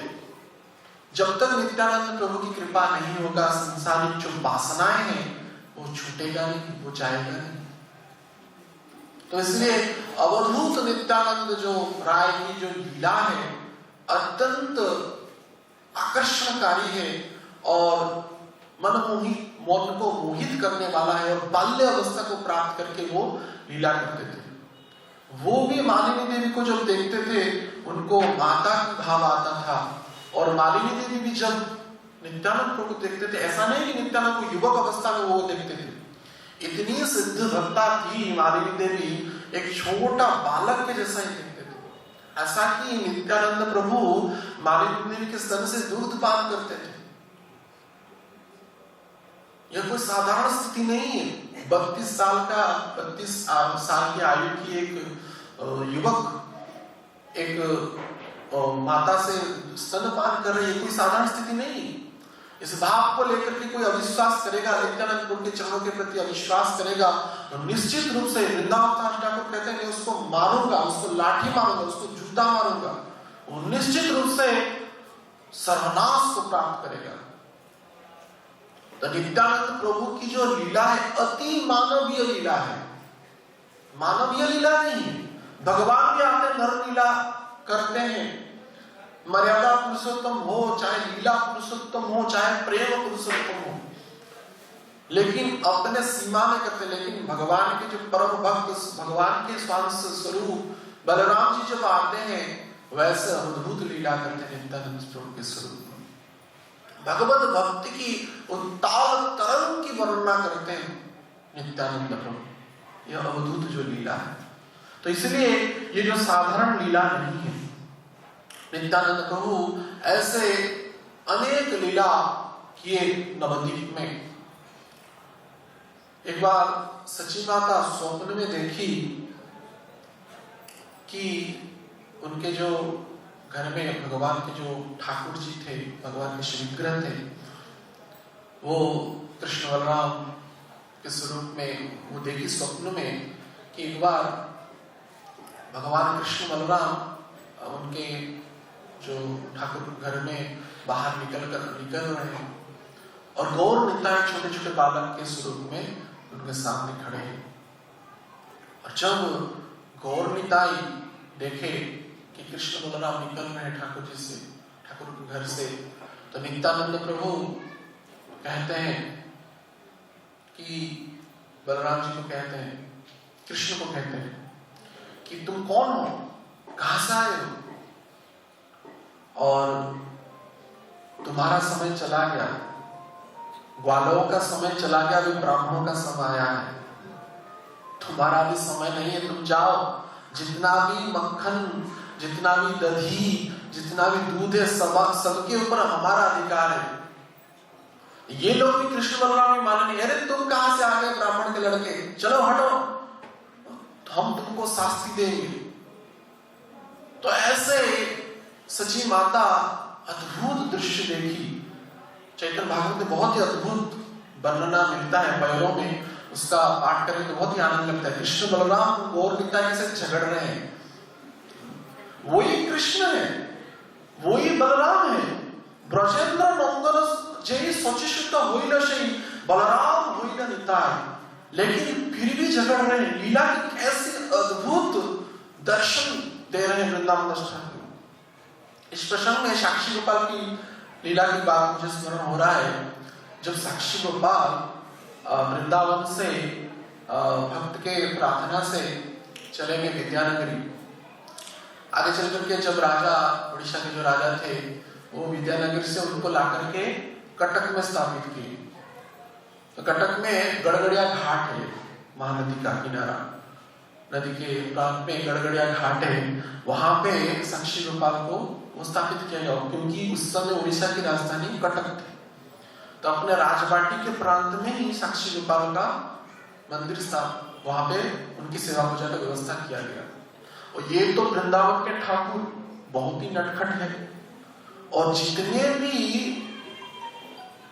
युवती आती थी वो गड़गड़िया घाट में स्नान करने के लिए, उनका वस्त्र चुरा लेते थे, उनको बहुत परेशान करते थे। नटखट है, वृंदावन के ठाकुर है, चीर हरण करने में एक्सपर्ट है। तो जो गोपी भाव में थी, वो उस भक्त जो कोटि की जो माताएं थी, उनका ऐसे लीला करते थे, तो अनेक छेड़छाड़ी करते थे।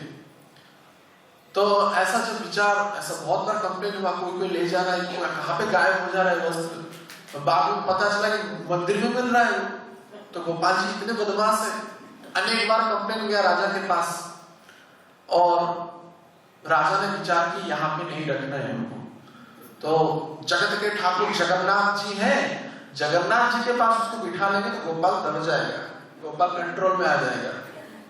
तो वृंदावन के ठाकुर ये कहाँ छोड़ने वाले, जगत के नाथ के सहित भी लड़ने वाला ठाकुर है। तो उनको क्या किया गया, साक्षी गोपाल को जो भोग जो जाता था जगन्नाथ जी का, उसी रास्ते में, कहाँ पे तो जगह नहीं थी मंदिर में, तो चारों ओर मंदिर हो गया था, जगन्नाथ जी तो प्रतिष्ठित थे, तो कहाँ पर, ये तो गोपाल है, ये तो नटखट है, कहाँ पे भी रख दो उसको। तो वो भोग जो जिस रास्ते में जाता था, उसी रास्ते में साक्षी गोपाल को रख दिया गया। और ये तो गोपाल जी छोड़ने वाला नहीं है, बाजी हारने वाला नहीं है। और वो क्या किए, जितना भी रबड़ी मक्खन मिठाई जाता था, सब वहां पे खा जाते थे। और जगन्नाथ जी के पास भात दाल नहीं दिखाई देता था, जितना भी असली चीज होता है वो सब गायब हो जाता था। तो जगन्नाथ जी कॉम्प्लेन किए राजा को, अरे ये गोपाल है, बहुत बदमाश है, मेरा सब कुछ खा जाता है, उसको भगाओ उसका। तो कहने का उद्देश्य यह है, जो गोपाल है वही जगन्नाथ है। जय कृष्ण से गौर से जगन्नाथ। लेकिन लीला की अद्भुत तरंग भगवान अपने भक्तों को आनंद देने के लिए ही करते हैं। तो वही गौर निताई, वही कृष्ण बलराम है, लेकिन भक्तों को आनंद देने के लिए ऐसा झगड़ रहे हैं। तो ऐसा जब सची माता स्वप्न में दर्शन की तो महाप्रभु को बोली, तो महाप्रभु ने, सची माता तुम्हारे जो ठाकुर है ना, असली ठाकुर है, बहुत ही प्रत्यक्ष है। तो एक बार इसलिए तुम क्या करो ना, नित्यानंद को यहाँ पे भिक्षा के लिए बुलाओ, खाने के लिए बुलाओ। तो नित्यानंद प्रभु को बुलाया गया जब, तो नित्यानंद प्रभु और महाप्रभु बैठ गए खाने के लिए, प्रसाद पाने के लिए बैठ गए। तो सची माता वहां पे प्रसाद दी, और देखे और एक अलग से थाली है, अलग से थाली है। तो उसको देखकर के आश्चर्यचकित हो गई, ये किसके लिए है। और अगली बार जब प्रसाद देने के लिए आए, देखे स्वयं नित्यानंद प्रभु चतुर्भुज हस्तधारण किए, कृष्ण बलराम के स्वरूप जैसा है। और उसको देख करके सची माता मूर्छित हो गई। और फिर से महाप्रभु उनको बाह्य अवस्था को प्राप्त कराए, और बहुत ही मन में कंफ्यूजन हो गया क्या चल रहा है। तो वास्तविक महाप्रभु उनको बोध हो गया कि ये कृष्ण बलराम ही स्वयं नित्यानंद स्वरूप और गौर स्वरूप में प्रकटित हुए। ऐसे अद्भुत लीला विलास महाप्रभु और नित्यानंद प्रभु नवद्वीप में किए। तो ऐसा अनेक लीलाएं हैं, उसकी क्रम में अगर जाएंगे तो उस समय तो अभी 6-15 हो गया है। जगाई माधव लीला प्रसंग में जाने की इच्छा थी, लेकिन अब क्या करें। ठीक है, जगाई माधव का जो प्रसंग है वो आलोचना करने का निश्चित इच्छा हो रहा है। और जगाई माधव लीला में महाप्रभु तथा नित्यानंद प्रभु ने इतनी कृपा का जो पतित पावन लीला का जो वास्तविक स्वरूप प्रकट किया है। एक बार नित्यानंद प्रभु और हरिदास ठाकुर को महाप्रभु बोले, सुनो सुनो नित्यानंद, सुनो हरिदास, सर्वत्र हमारो आज्ञा करो प्रकाश, प्रति घरे गया करई भिक्षा, कृष्ण भज कृष्ण बोलो, करो कृष्ण शिक्षा। एक बार नित्यानंद प्रभु और हरिदास ठाकुर को महाप्रभु बोले कि सुनो और घर घर में जाकर के मेरी आज्ञा का प्रकाश करो। क्या? भिक्षा करो। क्या भिक्षा? कृष्ण भजो कृष्ण करो, करो कृष्ण शिक्षा। इस प्रकार के आज्ञा जब महाप्रभु नित्यानंद प्रभु हरिदास ठाकुर को प्रदान किए तो नित्यानंद प्रभु हरिदास ठाकुर नवद्वीप में गली गली में घूमने लगे, हरिनाम का प्रचार करने लगे। और कोई इसको स्वीकारता था, कोई स्वीकारता नहीं था। कोई उनको भिक्षा देता था, यानी कि कृष्ण नाम करता था, तो कोई बोलता था ये तो पागल है, क्या कर रहा है निमाय पंडित, क्या सबको पगला कर दिया है। प्रेम में सराबोर होकर के हरिदास ठाकुर और नित्यानंद प्रभु ऐसे जगत में नित्यानंद प्रभु हरिनाम का प्रचार कर रहे थे। तो उसी अवस्था में, उसी स्थिति में एक बार क्या हुआ, उनको दो मद्यप जगाई और माधाई उनके साथ वो देखे कि रास्ते के ऊपर मदिरा पान करके विविध प्रकार के अपशब्द कह करके वहां पे लोटपोट हो रहे हैं। तो जगाई माधाई को देख करके नित्यानंद प्रभु और हरिदास ठाकुर वहां पे जो लोग थे उनसे प्रश्न किए ये कौन है। तो बोले कि ये है तो ब्राह्मण, लेकिन महापापी है। ऐसा कोई भी जो पाप है नहीं है जो उन्होंने नहीं किया है। सभी प्रकार के पाप किए, इतने बड़े पापी हैं, उनके पास मत जाओ। वो कब क्या करे, उनको क्या साधु, क्या जति, क्या सन्यासी, उनमें कोई प्रभेद नहीं होता है। जब मदिरा पान करते तो क्या उनकी बाह्य स्थिति रहेगी। आप तो प्रेम में नाचते रहते हैं, तो मदिरा पान करके नाचते रहते हैं। कब क्या करेंगे कुछ भी ठिकाना नहीं, मत जाओ उनके पास। लेकिन नित्यानंद प्रभु और हरिदास ठाकुर, नित्यानंद प्रभु सहज तो करुणा के अवतार है, परम करुणा बहुत हुई जन निताय गौर चंद्र। उनके मन में करुणा हुई और अनुग्रह करने की उनकी इच्छा हुई। तो नित्यानंद प्रभु उनके पास जाने के लिए चेष्टा की। शुनि नित्यानंद करुणा हृदय, द्वीर उद्धार चित्ते होइया सदय। ए द्वीरे प्रभु यदि अनुग्रह करे, तबे से प्रभाव देखे सकले संसारे। तबे है नित्यानंद चैतन्य दास, ए दुईरे कर यदि चैतन्य प्रकाश। एही चिंता करी नित्यानंद हरिदास, दुई मध्य पकछे गिरतार वास। वृंदावन अष्टक कहते हैं जब सुने उनके पापों के बारे में नित्यानंद प्रभु हरिदास ठाकुर, विशेष करके नित्यानंद प्रभु करुणा करने की विचार करें। अगर इस दो प्रकार के पापी को भी उद्धार किया जाएगा, इतने बड़े पापी हैं, तब जाकर के महाप्रभु की वास्तविक नाम पतितपावन जो नाम है सार्थक होगा। इस चिंता करके नित्यानंद प्रभु और हरिदास ठाकुर उनके पास गए और हरिनाम करने के लिए बोले बोलो कृष्ण भज कृष्ण लह कृष्ण नाम, कृष्ण माता कृष्ण पिता कृष्ण धनो प्राण, तमाशवाला किया कृष्ण अवतार, हे न कृष्ण भज सब छाड़ो न चार। तो नित्यानंद प्रभु और हरिदास ठाकुर बोले कि कृष्ण बोलो, कृष्ण का भजन करो, कृष्ण का नाम करो, कृष्ण ही वास्तविक माता है, कृष्ण ही पिता है, कृष्ण ही धन प्राण है, और तुम्हारे सबके लिए तुम सबके लिए कृष्ण ने अवतार लिया है चैतन्य महाप्रभु के स्वरूप में, है ना। कृष्ण भज सब छाड़ो अनाचार, जितना भी अनाचार किए हो ये सबको छोड़ करके तुम भगवान का नाम करो। तो ये तो मदिरा पान करके अपने बाह्य स्थिति में नहीं थे, तुरंत उनको मारने के लिए दौड़ पड़े, और जब जगाई माधव मारने के लिए दौड़ पड़े तो नित्यानंद प्रभु और हरिदास ठाकुर दौड़े, अरे क्या किसी के पाल में आज पड़ गए हम, हमारा तो जान ही चला जाएगा आज। और हरिदास ठाकुर बार बार बोले तुम जैसे अवधूत के सहित में रहूंगा तो मेरा तो सर्वनाश हो जाएगा, अब कभी भी मैं तुम्हारे साथ नहीं आऊंगा। ऐसा एक दूसरे को उलाहना देते हुए दौड़ रहे थे, और जगाई माता जी उनके पीछे दौड़ रहे थे, जिसके भय से काल भी भयभीत हो जाता है।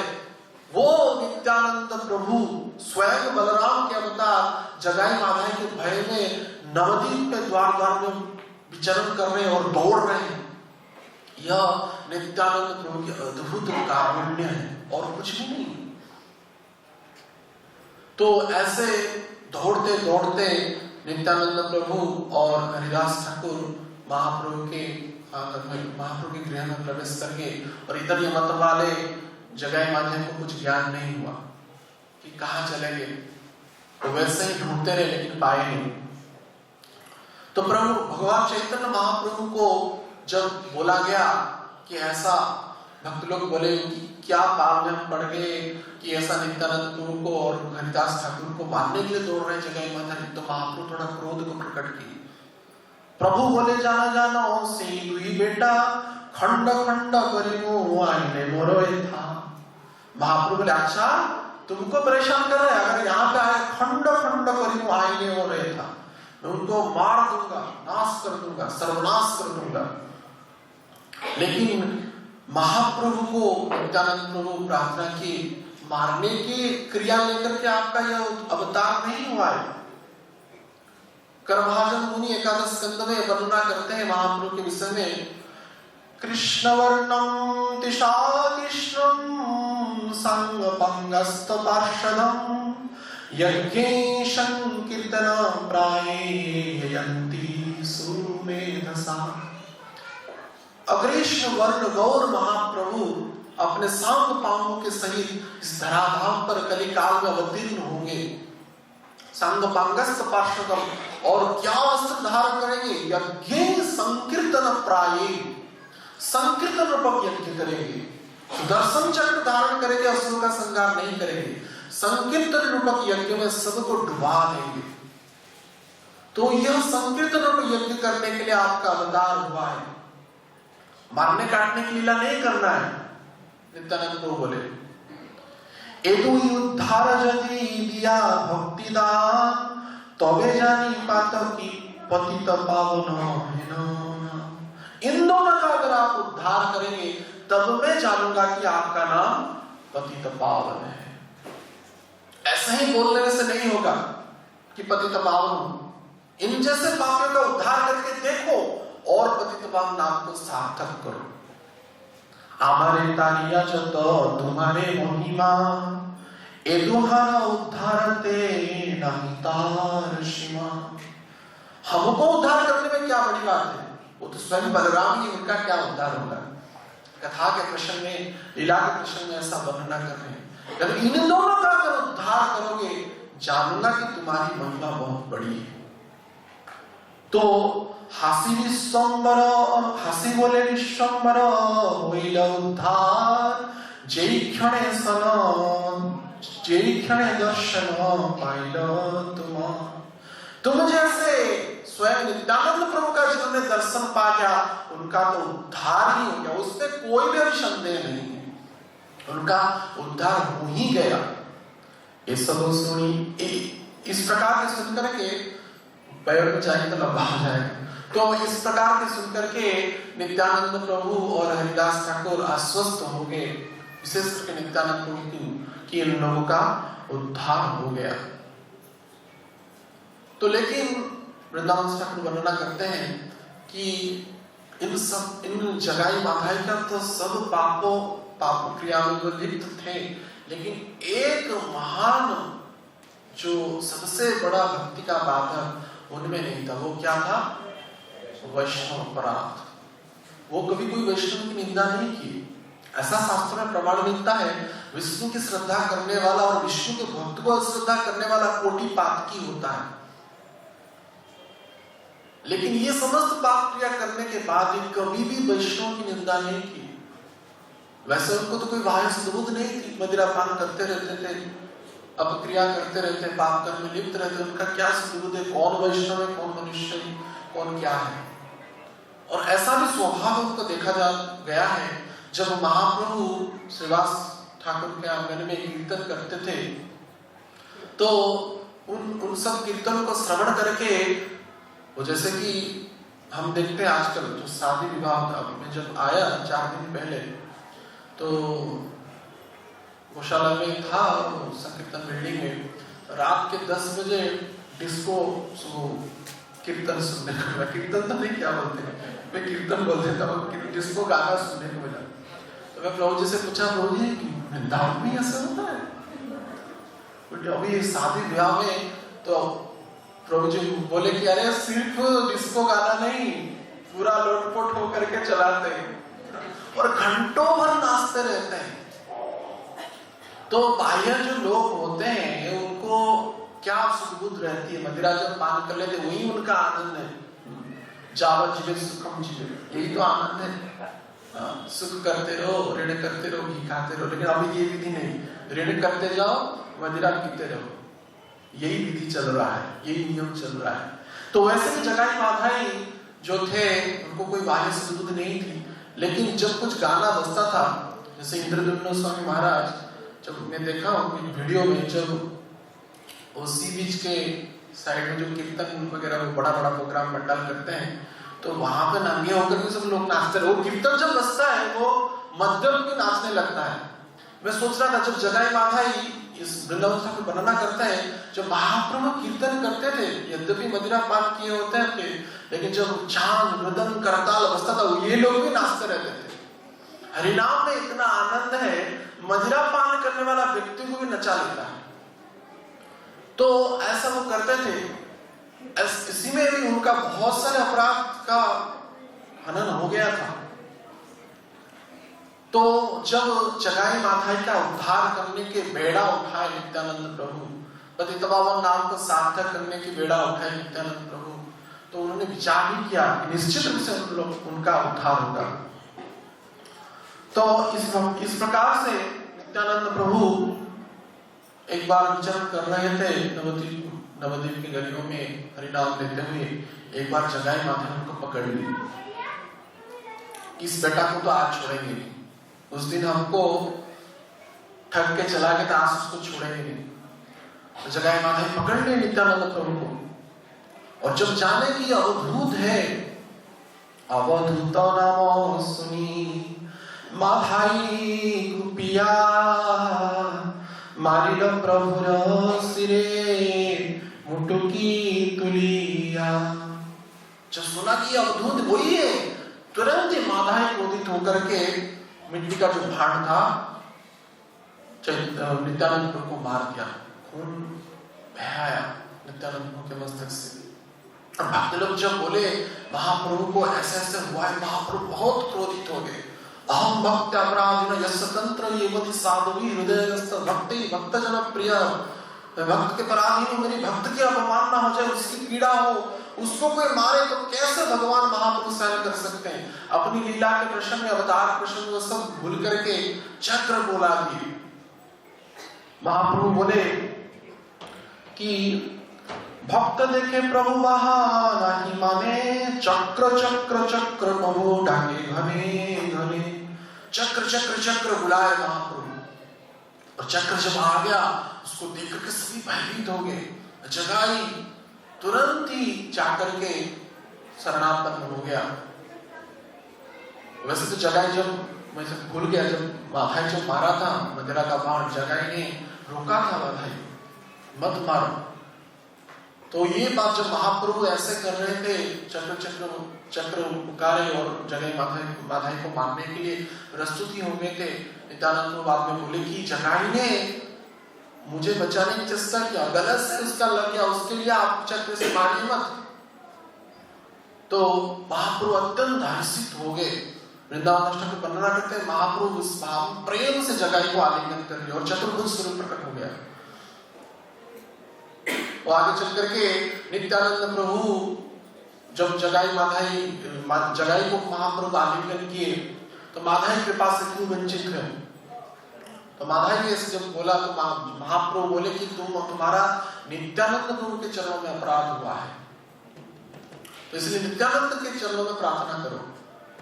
तो जब नित्यानंद प्रभु के चरणों में माधाई प्रार्थना किया तो महाप्रभु उसको क्षमा कर दी।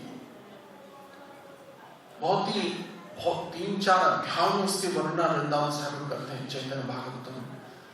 ये प्रभु जी बोले थे इसका ही अलग से एक भागवत संहिता हो जाएगा।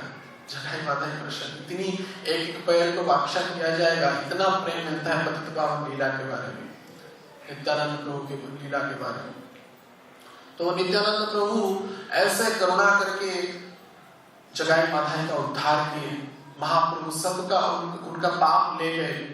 ऐसे महाप्रभु अब उनका जो स्वर्ण गौरांग स्वरूप श्याम स्वरूप में परिवर्तित हो गया। जगाई माधाई का सब पाप ले लिए, भक्तों को दिखाए, प्रमाण किए, देखो मैं उनको उनका सब पाप ले लिया। तो जगाई माधाई जैसे हम भक्तों की यह बहुत ही साहस हो जाता है कि अरे जगाई माधाई जैसे पापियों का उद्धार हो गया। हम तो कोई पाप नहीं किए, हम तो कोई चोरी नहीं की, हम तो कोई लूटपाट नहीं किए, हम तो कोई असत व्यवहार कोई स्त्रियों के साथ नहीं किए, तो हमारा भी क्यों नहीं उद्धार होगा। लेकिन बहुत ही महत्वपूर्ण प्रसंग है कि जगाई माधाई को महाप्रभु कहते हैं प्रभु कोइला परियु नहीं रे पाप, जगाई माधाई के हार नहीं रे बाप। प्रभु बोले कि पाप मत करना। हम भी दीक्षा के समय संकल्प करते हैं अब पाप नहीं करेंगे, अब 4 नियम का पालन करेंगे, अब 16 माला जप करेंगे। लेकिन क्या होता है, गुरु महाराज कहते हैं बहुतों को माला दिया लेकिन अपना माला छूट गया। ऐसी स्थिति आ जाती है। दीक्षा में तो हम संकल्पबद्ध हो जाते हैं, लेकिन कोरियू नहीं रे पाप, आर नहीं रे बाप, आर नहीं रे बाप हमारा नहीं होता है। आर हो जाता ठीक है, आज लास्ट टाइम, कल से मैं ठीक से 16 माला करूंगा, कल से नियम करूंगा। ये संकल्प होता है, पुनश्च टूटता है, पुनश्च सूर्योदय होता है, पुनश्च सूर्यास्त हो जाता है। संकल्प की सूर्योदय सूर्यास्त ऐसे हमारे जीवन में चलता रहता है। हम खुद विचार करके देखें भक्तिमय जीवन में हम कितना सीरियस हुए हैं, कितना संकल्पबद्ध हुए हैं। जो कोमल श्रद्धा प्राथमिक स्थिति में था अब क्या वो है। लेकिन जगाई माधाई के प्रसंग में हम बहुत ही उत्साहित हो जाए, निश्चित हमारा उद्धार हो जाएगा। निश्चित ही यह पतित पावन लीला नित्यानंद प्रभु ने किया, लेकिन उसी भाव से आरनाई बाप होना चाहिए। बार बार पाप करेंगे और हमको नाम को आधार करके पाप कर्म करना भी हम अपराध है, नाम अपराध है। तो इसलिए जगाई माधाई के प्रसंग अनेक शिक्षाएं हैं, अनेक प्रमाण मिलता है नित्यानंद प्रभु की पतित पावन लीला और जगत उद्धार लीला। लेकिन समय के अनुसार उसको कह पाना हम जैसे क्षुद्र जीवों को अल्प समय में अल्प काल में संभवपर नहीं है। हरि अनंत हरि तथा अनंता, वैसे नित्यानंद प्रभु की अनंत लीलाएं हैं, अनंत गाथाएं हैं। विविध शास्त्रों में, विविध गौड़ीय शास्त्रों में, पुराणों में उसकी वर्णना प्राप्त होती है। तो नित्यानंद प्रभु जैसे प्रेम में मत होकर के भगवान की भक्ति करते थे, चैतन्य महाप्रभु के भाव में भावित होकर के नृत्य करते थे, नाचे रे निताय गौर दिशा मुनिया, नाचते थे, कीर्तन करते थे। उन सब लीला का श्रवण करके, उन सब लीला का आस्वादन करके निश्चित रूप से हमको भी प्रेरणा प्राप्त होगा और नाम की महिमा हमको भी प्राप्त होगी। यह ही अंतिम स्थिति होता है। श्रील गौरवंत स्वामी कहते थे, I have opened a crime school, मैं एक क्रंदन विद्यालय खोला हूं। ये गांधी जी से पाई, यानी कि जो क्रंदन किया है वो भगवान के भाव में क्रंदन किया है। जैसे हम कल बोल रहे थे कि रुदु जो रोया है भगवान के विरह में, भगवान के भाव में प्राण दिया है और प्राण समर्पित किया है, वही भगवान की भक्ति का वास्तविक अर्थ को समझ सकता है। निश्चित रूप से यह अंतिम एक उच्च स्थिति है। आसान से प्राथमिक अवस्था से इसको प्राप्त नहीं होगा, लेकिन उसके लिए लोभ रखना चाहिए। निश्चित रूप से होगा ही होगा। रास्ता वही है, पथ वही है, जाना वहां पे। जब तक जाएंगे नहीं तब तक ऐसे ही घूमते रहेंगे ब्रह्मांड में। आ ब्रह्म भुवना लोको पुनरावर्तित पुनरावर्ती न अर्जुन, ऐसे ही भ्रमण करना ही है। क्यों ना इस सौभाग्य क्रम से राधा रानी की अपार कृपा करुणा से, नित्यानंद प्रभु की कृपा कटाक्ष से हमको यह जीवन में भक्ति करने का परम सुख अवसर प्राप्त हुआ है। किवा मंत्र दिला से किवा तारा बोलो, जपीते जपीते मंत्र करील पागो। महाप्रभु कहते हैं कि इस मंत्र में क्या बल है। नाम नाम कारी बहुधा निज सर्व शक्ति, सत्रा पिता नियमित स्मरणेन काल। नित्यानंद प्रभु जो भगवान का नाम करेगा मैं उसको निश्चित रूप से कृपा करूंगा, विश्वास के सहित, श्रद्धा के सहित, और सबसे महत्वपूर्ण है अपराध रहित होकर के। निश्चित रूप से उन्होंने नित्यानंद प्रभु की कृपा कटाक्ष हमको प्राप्त होगा, यह आशा करेंगे हम। कल नित्यानंद प्रभु की शुभ आविर्भाव तिथि है और उनमें भगवान तो वैसे ही किसी ना किसी ब्रह्मांड में लीला करते ही रहते हैं, तो अब भी वो लीला करेंगे, एक चक्रा धाम में दर्शन देंगे, बाल्य लीला, पौगंड लीला, किशोर लीला, युवा लीला आदि करेंगे। लेकिन उस लीला के प्रेम में जो ग्रंथों के द्वारा आचार्यों ने प्रदान किया है उसके द्वारा हमको कुछ अवगत होता है। निश्चित रूप से नित्यानंद प्रभु की अपार कृपा कटाक्ष हरिनाम के द्वारा ही प्राप्त होगा। नामो हईते सर्व सिद्धि होइले सवार, सर्वक्षण बोलवार विधि नाया। निश्चित रूप से इस नाम के द्वारा समस्त सिद्धि प्राप्त होगा। निश्चित रूप से यह नाम के द्वारा हमको नित्यानंद प्रभु की कृपा प्राप्त ही होगा और हमारा जीवन जो बहुत काल से भटका हुआ है, निश्चित रूप से इस जीवन में हमको ही भगवान को पाना ही है। इस विचार करके, दृढ़ संकल्प करके, नित्यानंद प्रभु के चरणों के प्रति पूर्ण विश्वास करके, गुरु गौरव के चरणों के प्रति पूर्ण विश्वास करके हरिनाम करना चाहिए, हरि सेवा करना चाहिए। यही जीवन, नाम ही हमारा जीवन का आधार हो, नाम ही साकार हो, नाम ही सर्व सर्वा हो। यही संकल्प लेकर के हम नित्यानंद प्रभु के चरण में प्रार्थना करेंगे कि यह जीवन उनके चरणों में, उनके सेवा में, उनके नाम में चला जाए। यही हमारी प्रार्थना है। हरे कृष्ण।